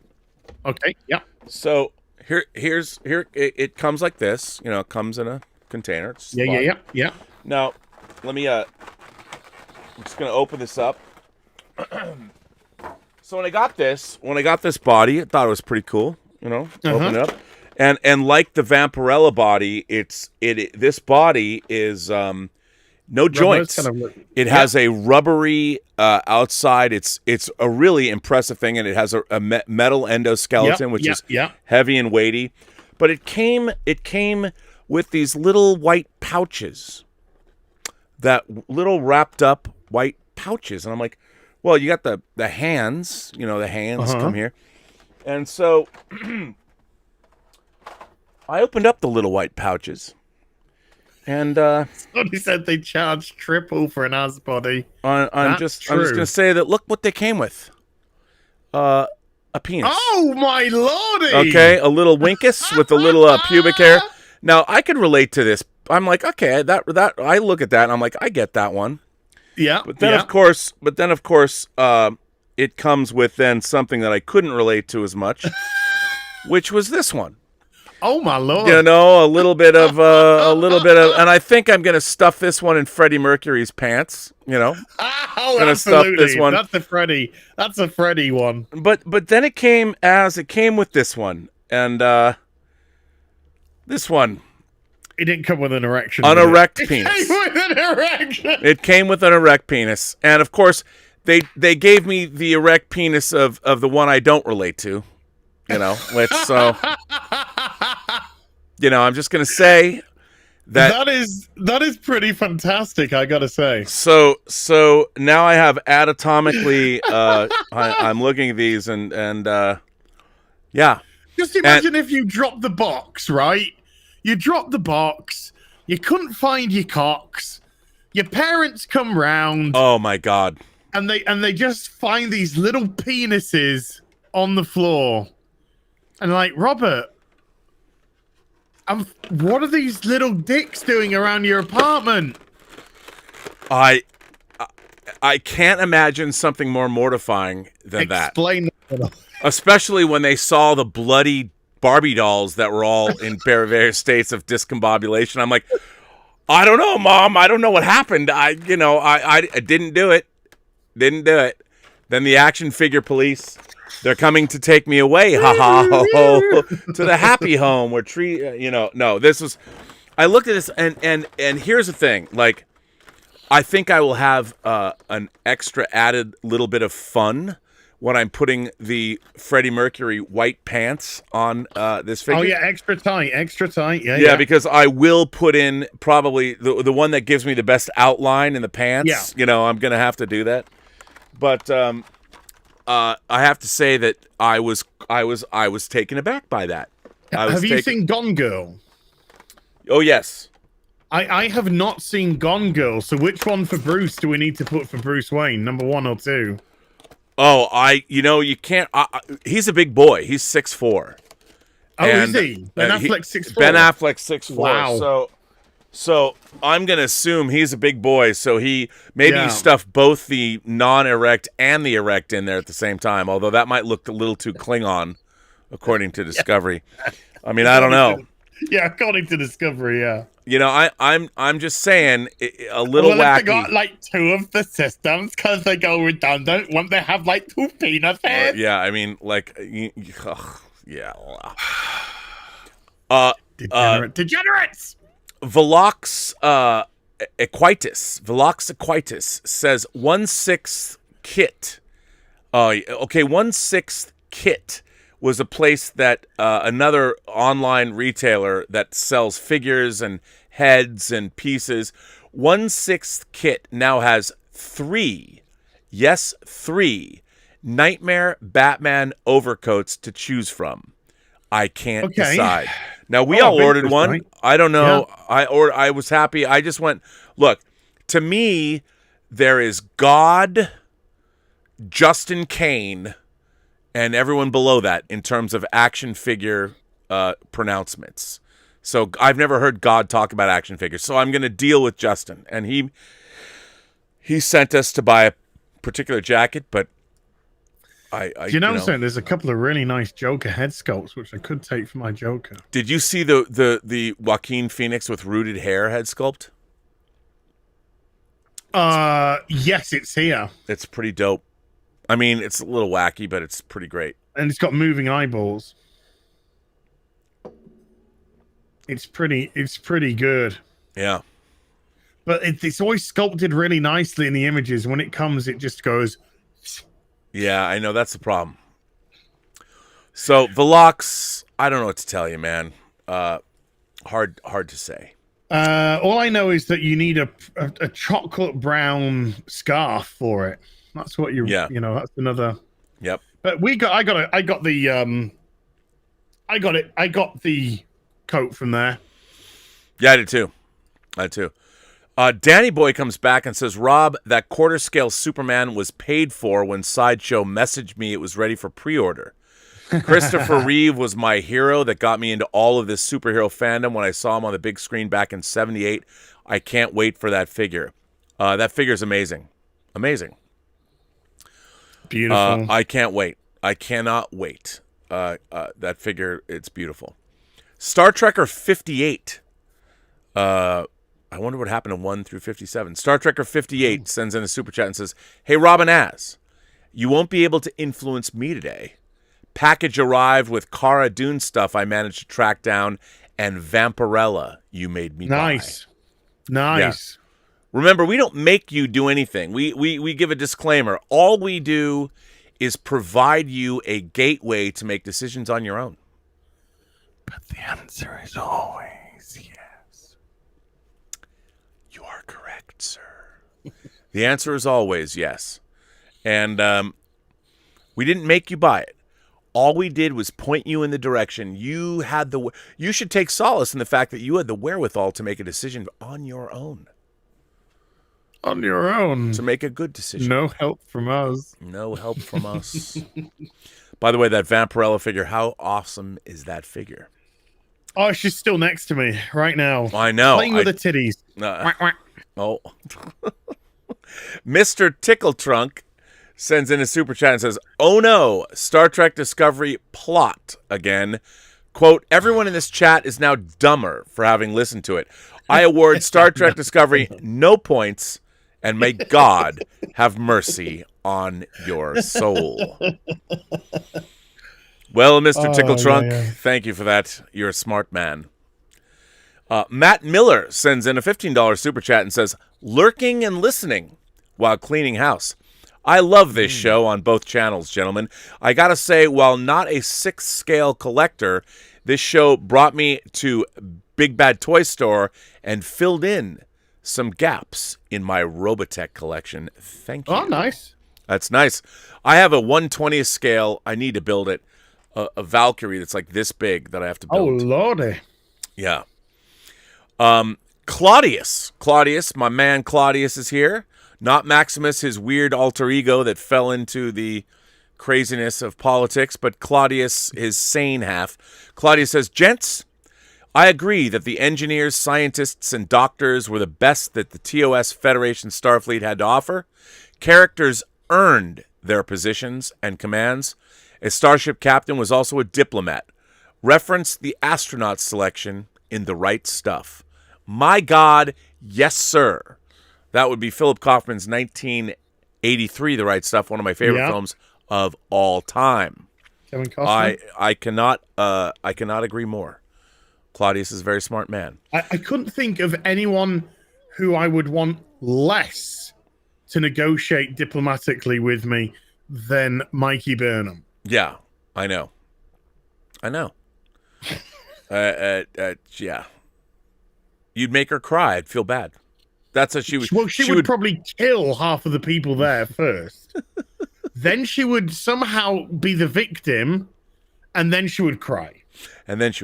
Yeah. And then say, "We're all friends now," and try to hug you or some shit. It's true. Star Trekker 58 comes back and says, "Real Trek crew that die treated with respect and words spoken. Discovery, clean up on aisle 5, sweep up crew like garbage.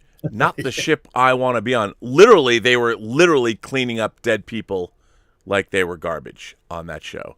And the guy doing it was named Gene. Gene was sweeping up the dead detritus of dead people. Not good. It's just a white male, so it don't matter. Wait a minute. Tall, Dark, and Gruesome sent in a super chat and says, "Imagine my shock when I got my Fison male figure today, and it comes with 2 different sized, fleshy gentlemen's excuse-me's. Yikes."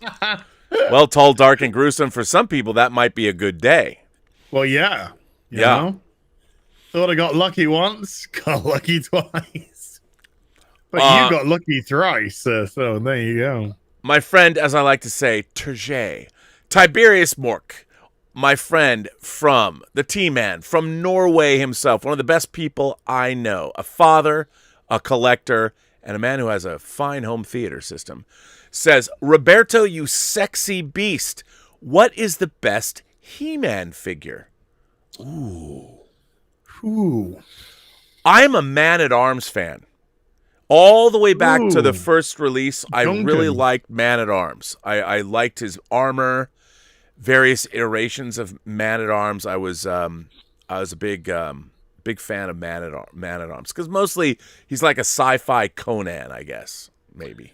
Do you have a favorite? I can't deny that. When I was a kid, I could never get him, but I always wanted to have Man-at-Arms.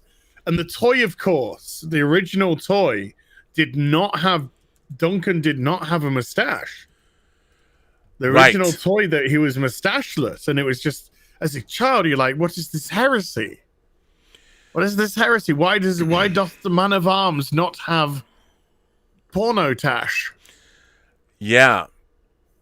Yep. You know, I'll tell you another one that I liked that I shouldn't like, but I liked it, was Man-E Faces. I thought Man-E Faces was kind of goofy, but I liked man-y faces. And I also liked, along the same lines, Mechanic. Was it Mechanic? Mechanic with the neck that went up and down? Mechanic? Okay. I really like the Prince Adam figure. That was a good figure. Good figure. I like the Prince Adam figure. There's just something about the Prince Adam figure which thought was pretty cool. You know, I like his alter ego. Yeah, no, it was good. See, do you know what? You'll love this. I bought the original, I want to say 6 figures. It was He-Man, Man-at-Arms, Skeletor, Teela, Evelyn. Evelyn, but there was one more. There was the guy with the jaw. No, not Trapjaw. It was the guy with the feathers. The feathers. Oh, yeah. Do you know what day I bought those figures on? And I know this. You'll know why. Well, I'll tell you why. But I bought those figures on June 4th, 19. Do you know what I was going to say? I was going to say 4th of July. June 4th, 1982. And the reason I bought them that day was because I was going to see Star Trek II: The Wrath of Khan. And it was opening day. I was going to see it 4 times, and I stopped. I went so early.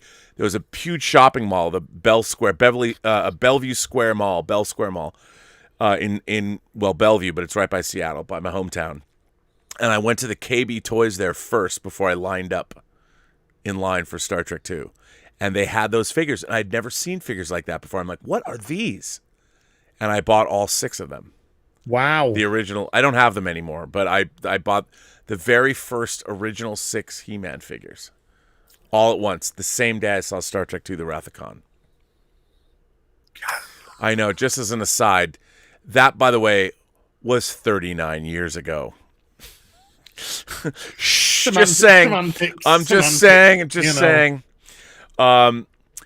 Patrick Riley, the coach of the LA Lakers? Patrick Riley. Oh, my God. Back in the 80s.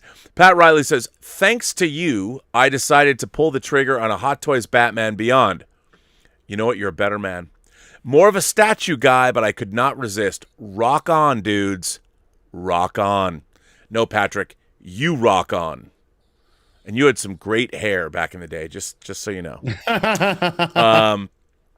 Roger H. sends in a super chat and says, hi, guys. I just started watching The Prisoner, and I love it.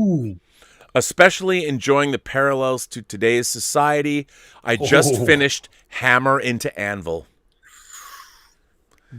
Wow. Doesn't it feel like another lifetime ago we did? You know, Az and I used to do reviews of those. You used to do a review about those shows, you know? We talked about those shows. Roger, you're now in a new world. Danny boy. A whole new. Okay, we're not doing that one again. Oh, okay. You should. Danny Boy says, Rob, I also pre-ordered Power Girl with my quarter scale Superman. I admitted I did that on impulse without thinking. Have you seen it? I have seen it. Yes. Yes, I have. I know. Bring up the Power Girl. Can you bring up the Power Girl? Let me see if I can find it. I would assume that's the Power Girl sideshow. It's probably the same. I don't know if that's quarter scale. That might only be 6 scale as I bring it up. Let me look. I would assume you went in, since you got, let's see, Power Girl statue. Let's see. I'm not looking. I don't see it on this site. Hang on. Let me go to Superman movie. As I'm looking. Wait a minute. Come on, man. Sideshow. Unless you're like right here. Unless you're looking at this thing. I'm looking at why is the Superman figure not first and foremost on.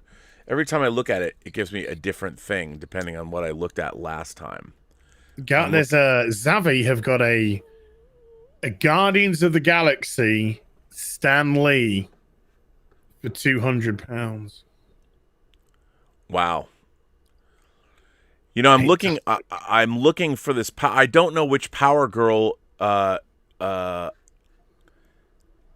you bought. I don't know. Maybe I don't know. I can't find it. I don't know which one it is. So I'm sorry I can't pull that up right now because I don't know what it is. But Danny Boy, the good thing about it is you bought both. That's all that matters. You dropped the green on both. Oh, and my girlfriend Elizabeth sends in a super chat and says,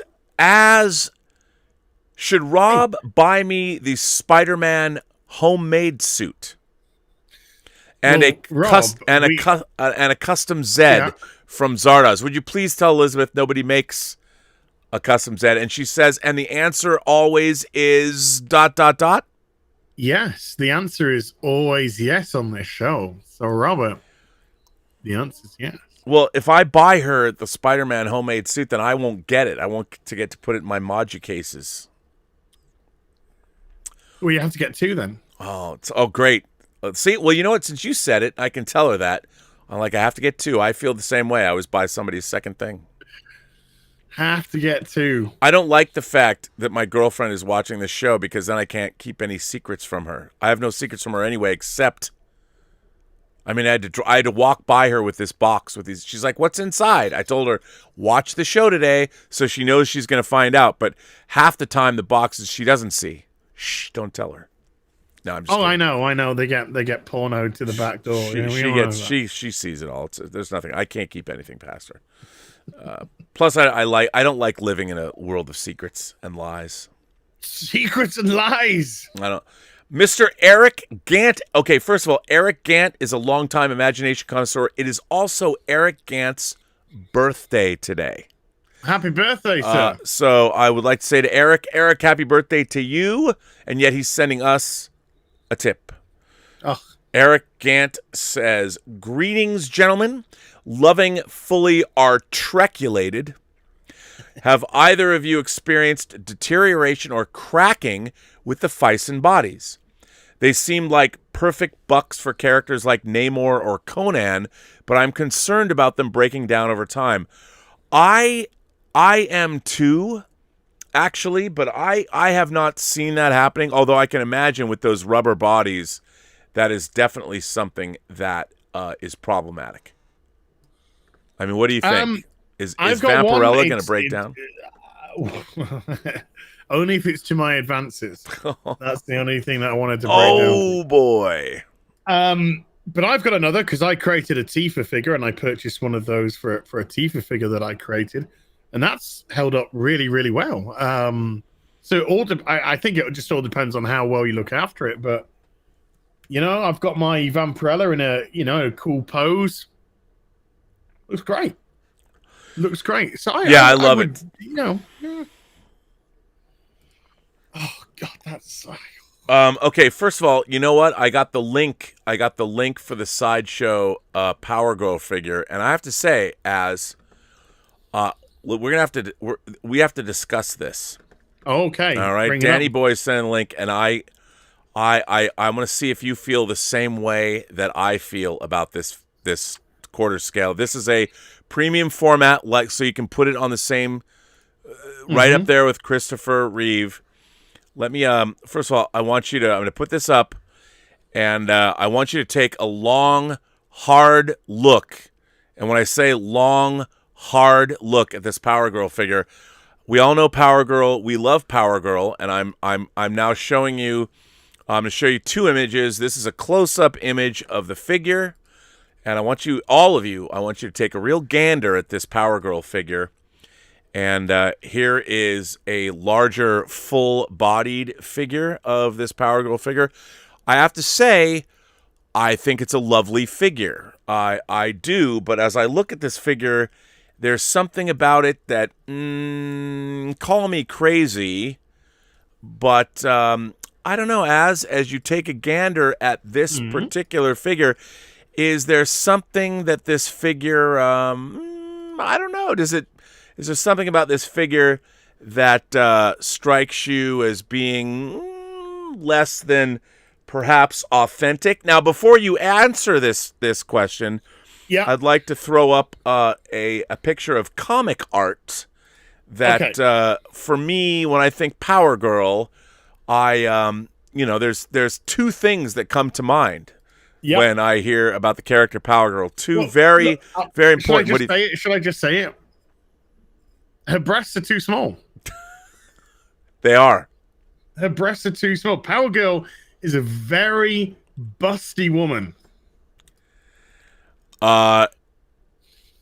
Yes. And you know, there's nothing wrong with those that model has, that figure has, but for Power Girl, it's actually not big enough. It's not big enough. What I find interesting is, like, to me, I did a cursory glance of a Power Girl. This is this what popped up. I really I appreciate looking. To me, this is the Power Girl that I knew, the Power Girl that I grew up with, the Power Girl I wouldn't mind meeting.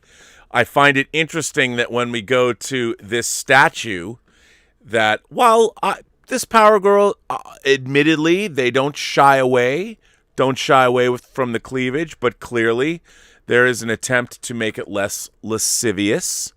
And I think one of the fun things about Power Girl is she is a character that we can lust after. Nothing wrong with lusting after something at all. It's the male gaze. Yes. The male gaze. Designed for it.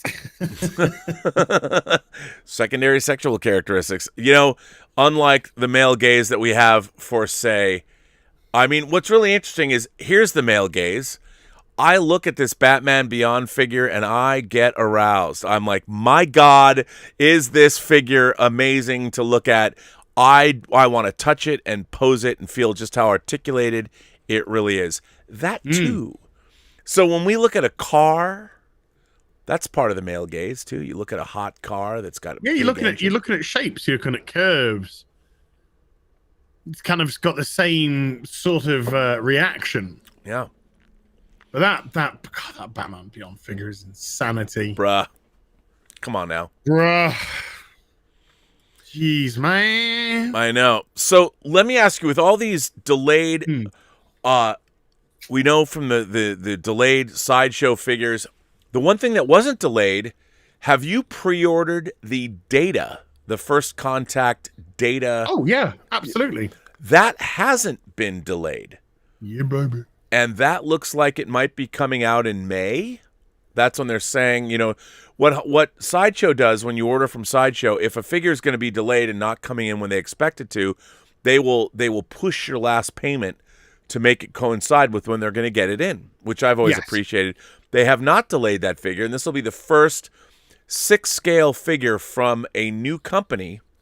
EX06 or something. Yeah, and they're devoting themselves to making Star Trek 6-scale figures, but they have yet to announce a second figure, which I thought was odd. Uh-oh, what happened? No, somebody tells us, I love male gaze. Put the rainbow next to it. I bet you do. Yeah. Yow's your father says that. Well, how's your father? You know, I mean, if they, you know, somebody's got to make the ultimate leather daddy figure that comes with multiple peens that you can decide which one you prefer. So there you go. I mean, well, I think you did pretty well today. Yeah, there was a shower and there was a grower. So there you go. You got a grower, but they only gave you a ready for action. Yeah, they only gave you one ready for action. Why doesn't the grower get or maybe that was their? The grower turns into that, dude. I guess so. It's the grower, not a shower. I guess the fact that they're both equal in the state of erection is something to look at and go, okay, all right, that's good, you know. So, it'd be interesting to see after the data's come out what they go for next. Mm-hmm. I was going to ask you, what do you think that might be? Obviously, Data from First Contact is the closest thing to maybe an action figure. Like, okay, you've got multiple head sculpts. He comes with a big gun. He's in his First Contact uniform.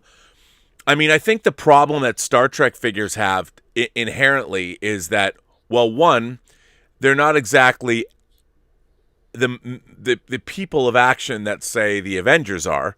So when you get them, they just stand there and they're just representatives of your favorite characters as intellectual beings or whatever.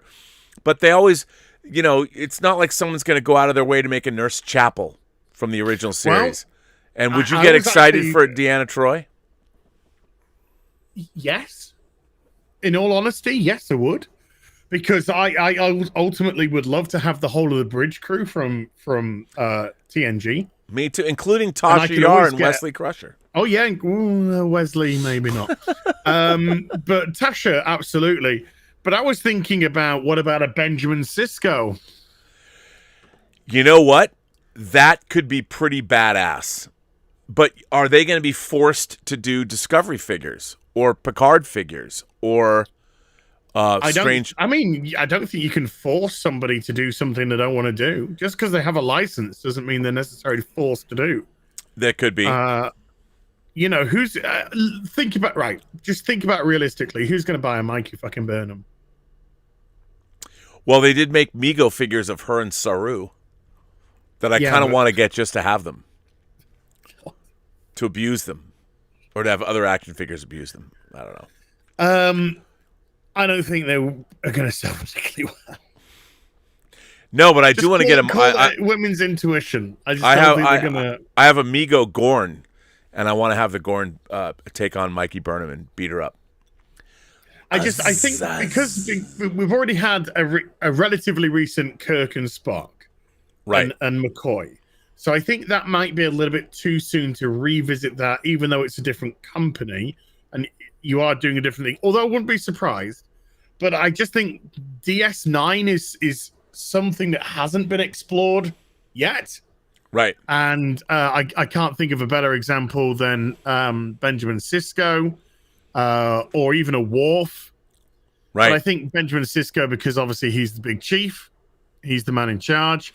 But I wouldn't be surprised to see something like a Worf go up, a Klingon, a different species, go up there, and because I think Worf's a very popular character. He got it, he's obviously popular from TNG, but he got another new following from DS9 as well. No, I agree. So versatile character. I think a Worf would be great. I'm curious because the philosophy behind releasing action figures is an interesting one. Like where do you go with these characters? Like what is going to sell? So, I mean, this is not a criticism. Data is a very safe figure. Because if you're looking at when I say modern Star Trek, no.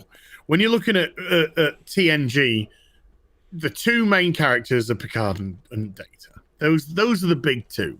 Yeah. And so there's already been a Picard again semi-recently. So going for a Data is a very sensible choice for the first character. First Contact is regarded by most to be the favorite of the TNG movies. Yep. Even though it destroys the Borg, but don't worry about it. And so to put Data in First Contact, that's pretty safe. That's a pretty safe. We should get some decent numbers for this figure, for this pre-order. It's where you go next, and it's whether you want to take a risk. And I say take a risk because we haven't seen any DS9 1-in-6s. We haven't seen any Voyager 1-in-6s or any Enterprise 1-in-6s. I mean, just imagine if the next figure they announce is an Archer, then you would be, excuse me, then it would be, wow, okay, this is really interesting because we've got ourselves Scott Bakula in effect. So there's things that you could do with Scott Bakula. You could take the head off. You could create a quantum leap. Yep. You could, if it's got a separate head sculpt, then you can just get it anyway. Because then you'll have a Captain Archer, and then you could do something with the other one and create a potential quantum leap figure. So I just don't know. I mean, I want them to be successful. I want them to do well. The the prototype looks phenomenal. Yeah, it does. And if the finished product is as good, the quality is as good as the prototype, then we're in for a good one. No, I agree. So yeah, fingers crossed with them, and I'm interested to see where they go next. Me too. Anonymous says, Q. Hugh. Q. No, The Q. Q. I was like, Hugh. No, Q. Yeah, Q. Now, would you put Q in his trial robes, his judge's robes, or would you put him into a... Ooh. There's so many different versions of Q, you know? Trial robes with a captain's secondary outfit. Yeah. Starfleet captain's secondary outfit. Yep, I agree. Anonymous says, just to get into the vibes of the 6-6... Oh, you know what? I'm not going to read that on this show because this is about my... I'm going to do my 666th episode of Robservations this week. Okay. Ooh. And, yeah, I've already made a satanic playlist. So I'll read this on the show today, my Anonymous. Speaking of that, we've been on for 2.5 hours. Can you believe it? No. Oh, wait. We have as well. 2.5 hours. Wow. I mean, this is the fastest going show for me. Maybe the viewers are bored to tears, but I don't think so. I don't know. Gone in 60 seconds. Mariachi Q, somebody says. I do have a letter that I want to read. Oh, yeah. Got a letter from Bruno DiBiase. I believe it's DiBiase. Mike and Az. And Rob, Mike is my partner here. I have watched Fully Articulated from the start and some of your other videos. Rob and Az, you are a riot. Tell him Az should be the next doctor. I saw this by accident, and I know you would both be interested. I'm not the seller, but like The Prisoner 2, my brother's a big Prisoner fan. I was in a certain job for many years. I had to log books and always signed out every time, be seeing you, because I was a prisoner in that job. I was in it for 13 years. Anyway, I collect a few types of things: movie props, masks, figures. I only have 2 toys, Batman and Robin from Hot Toys, the Burt Ward and Adam West Hot Toys. Mostly, I have what I'd like to call Hot Toys Light. Majestic Toys Dark Shadows and Dr. Phibes, Amok Time Blackula. These are all from the 60s and 70s. Distinctive Dummies Count Yorga. Christopher Lee is Dracula. My cash flow is now null and void, but I want that Vampirella. No, not because of you, Rob, and you, Az, but I knew about it way before, as I'm a big fan of Hammer and Caroline Munro. I used to have 2 original pages, one Mayo and one Jose Gonzalez for Vampirella, but I had to sell them. Anyway, I'll be waiting to see Fully Articulated next week. Cannot wait. Sincerely, Bruno. P.S. I will be getting, though, the John Pertwee Big Chief Studios Doctor Who figure as soon as it's released. It's been 4 years since they showed the generated images for that. Wow. Can you believe That's that? a long time, yo. Are you going to be getting the John Pertwee Doctor Who?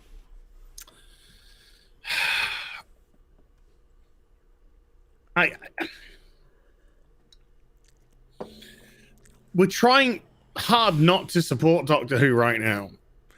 I know. And give money to the BBC. I know. And so you get into these awful sweet Mother of Mary. What happened? Who said something in the chat? Oh no, I've just gone onto Big Chief. Uh-oh. I'm gonna put it into the twit box. Wait, I'll go to Big Chief. Should I just go to... Oh, I don't think you're gonna appreciate what I'm looking at. So I put the link into the Twitter? Yeah. Uh-oh. Oy, oy, oy. Now I'm all scared now. Oy, oy, oy. Oh yeah, I can't appreciate this, but I'm gonna this is a pretty dope figure though. Wow. Let me get a great ooh, this is a really good figure. Look at that weapons rack. Wow, this is could this be breaking news? Let me just let me get in here and wow, dude. Vustro da, baby. Oh, wait, hang on. I gotta let me put these up. I'm trying to. Wow, this is a pretty amazing. It's a pretty amazing figure here. So, Yeah. let me throw these up. Why don't you explain to me, having, by the way, I played this only, okay, I'm giving it away. I played this only one time, and I liked it, but I just didn't have the equipment. Now, by the way, I do. Ladies. I have, this is I have the equipment. Hang on. Yeah. Sorry. No, give us a preamble. Explain, indeed, what this is. Well, Big Chief have put up Dovahkiin, Dragonborn from Skyrim figure. 1 in 6. A 1 in 6 Dovahkiin Vusro motherfucker in his Nordic outfit, that unbelievable helmet, which of course you can get early doors in the game, weapons rack, spell casts. This is beautiful. Okay, by the way, steel axe. I mean, I'm going to throw this up now, but can I just comment that the pre-order price on this is £314. Now, I'm throwing up a few images here. Now, admittedly, I mean, this is, again, a video game figure, which makes sense because so many people play video games across the world. Now, I would say this is a very impressive 6-scale figure. But my God, 314 pounds as? That is huge. I mean, obviously... That's because Bethesda... I reckon that's because of the Bethesda license. Yeah, but you'd think they'd want you to sell... I mean, look, these weapons look pretty spectacular. I mean, these are... the axe is... that's a steel axe from the game. I can tell you that straight away. Yeah, I mean, they're... You got the fire effect. You got the ice effect. I'm going to throw this... Yeah, that two-handed axe is insane. I really like this picture with these swords. Like the swords... I mean, this is a really impressive figure. This figure really looks fantastic. I mean, I really love this. Now, not knowing the character from the game, I still look at this and I'm like, this is really dope. I mean, this is... Well, you can generate whatever character you want. This is the standard. Like, if you don't change the character, right? This is what you would start as a Nord, male Nord. This is the one that they kind of use to advertise the game, and the outfit is gorgeous. The studded fur outfit that's on there is just absolutely beautiful. I mean, that helmet is something else. And here's I'm just throwing up the here's a photograph of all the accessories. I mean, he comes with like 2 different axes, a mace, fire effects, a bow. I mean, really incredible stuff. I mean, this is a exquisite looking figure. Really cool. But that price tag is hefty. Okay, so you get an iron mace, you get an iron axe, you get a fire, a frost, and a lightning effect, a bow, arrows, scabbard, sword, dagger, 2-handed sword, 1-handed axe, shield, 2-handed steel axe. Or could be iron axe, actually. The weapons rack is beautiful as well. Yeah. It's a lot of cheddar. That is a lot of cheddar, bruh. Much cheaper on Big Bad Toy Store, somebody said. Oh. Well, I wonder why... I won't have massive... I'd have minimal shipping and no import fees for the UK, though. I got to take that into consideration. Yeah. Yep. So that's another thing. If this is a US product, that will be taking in international import fees as well, because this is the UK site. Right. But you know, it's funny. I mean, like, I have to say, the things that I've ordered from Big Chief, the Bond figures, you know, I slept on the Goldfinger figures, which I really want. I got their Live and Let Die figures. They got their Dr. No figures coming out. But the ones I've been waiting for the most, one was their Maximus, which they canceled. And the other thing has been their Flash Gordon figures. And, their Flash Gordon figures, last year was the 40th anniversary of Flash Gordon, and they were doing a Ming and a Flash. Where are they? I know the COVID and the COOF and the year probably delayed them, but those figures I really wanted, and the Maximus figure, those are the three big Chief figures I probably wanted the most, and one of them was canceled, and the other two haven't shown up. It's so volatile at the moment because of the COOF, though. I know. I don't blame Big Chief. I really liked their Live and Let Die figures. I thought they were great. And they even had a set at one point. I could have bought the Goldfinger set, but sometimes you just don't have like $600 laying around where you can be like, hey, have some figures.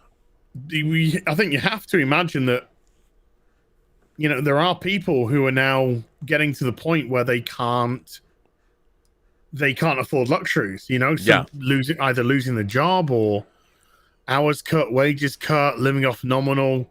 So luxuries are the first thing to get hit when you don't have disposable income any longer. Right. And so, I don't, who knows what's going on there.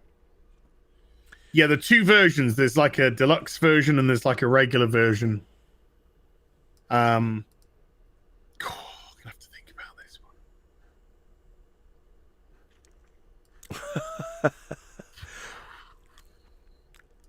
one. Why do you think you can't break the golden rule of this show, Az? No, do you know what? I'll tell you what it is. I'll tell you what it is that I'm thinking of. Yeah, that's hefty price tag, but it's not due to January next year. Can pay it off in installments. No problem. So that will be fine. It's the way that the body's been put together. I would expect a seamless body on something like this. Oh, well, hang on. That's a really good point. Let me throw up there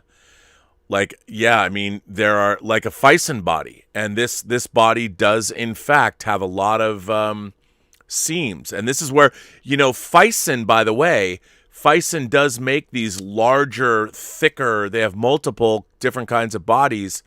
You could, at this price, you wouldn't want to. It's just it. That would be another 120 odd pounds, 130 odd pounds. Then can the clothes be transferred onto the other one? Yeah.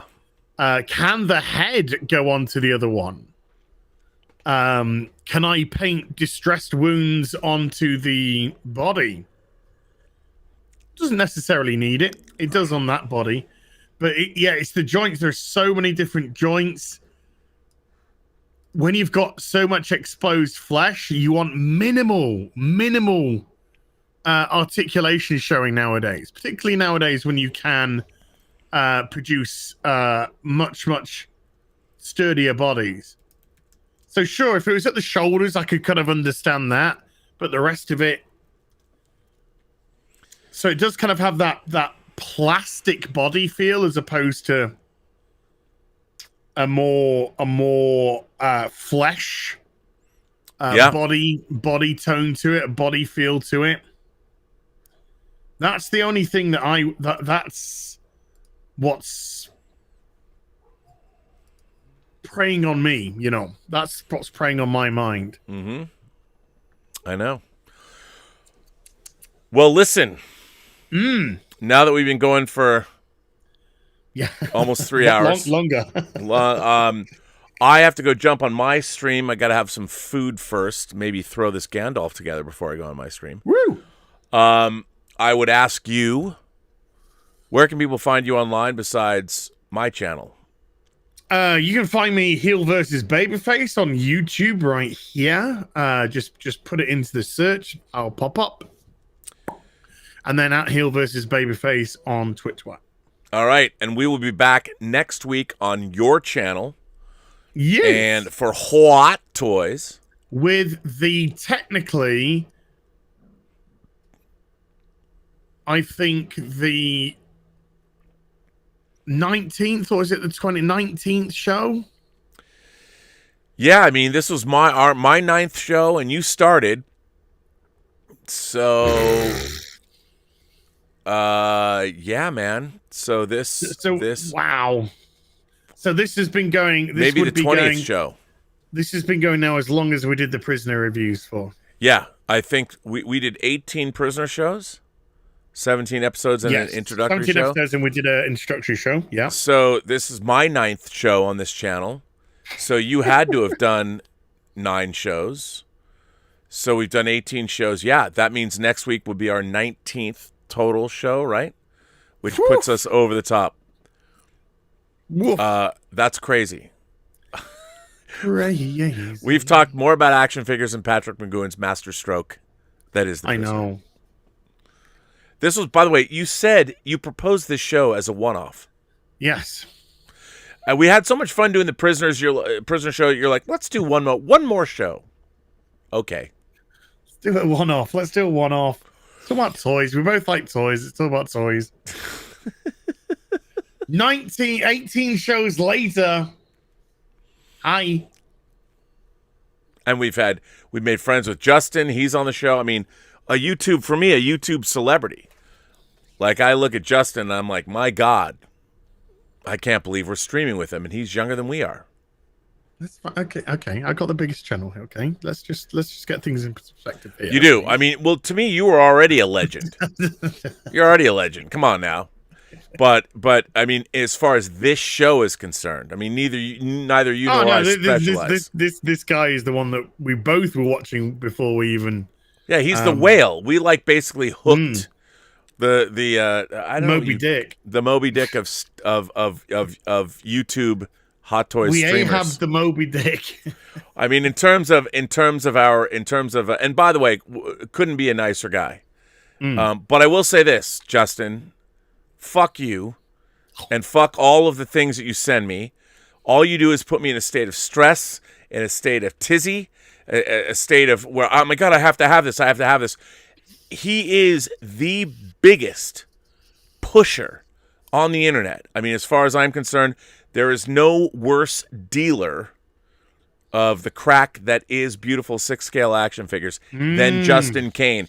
He might pretend he's a nice Australian with a nice smile, and he's married, and he has his beautiful wiener dog that he puts in his videos. Make no mistake, Justin Kane can bring down families. He can destroy relationships. He can probably take down governments. But by God, if you want to know if an action figure is good or not, watch his channel. I say this with love, but Justin Kane might be, for me, the most dangerous man on the internet. The most dangerous man alive. For me, I can't, I don't smoke. I don't do drugs anymore. The one thing I cannot resist, for whatever reason, is that 6-scale toy vibe. Don't drink, don't smoke. What do you do? I get toyetic, and it's all because of him. Here, buy this head sculpt. It's only $50. Up, click. Only. And then, of course, you have to wait for it for 2 years. I don't even know if I'm going to be alive then. Come on, Justin. Justin's like, yes, you can get the tumbler again. It's only $600. Ah, well. I've already ordered it. I've already bought it. I've already paid for it. I need it. I need to stay alive to get it. I know. The great thing is, Hot Toys figures mostly always go up in value. So basically, Justin, to be fair, he's providing investment opportunities for all of us. Until the zombie apocalypse. And then we're all fucked. Well, I would give all my Hot Toys for a glass of water. Well, that's true. And I've got a bucket of piss. That'll do. You're a Yorkshire man. Just put a bucket on the roof. Just put down, that's all right. Yeah, I'll capture plenty. You're on the second floor right now, right? I'm on the first floor. Oh, you are? Oh. Right now.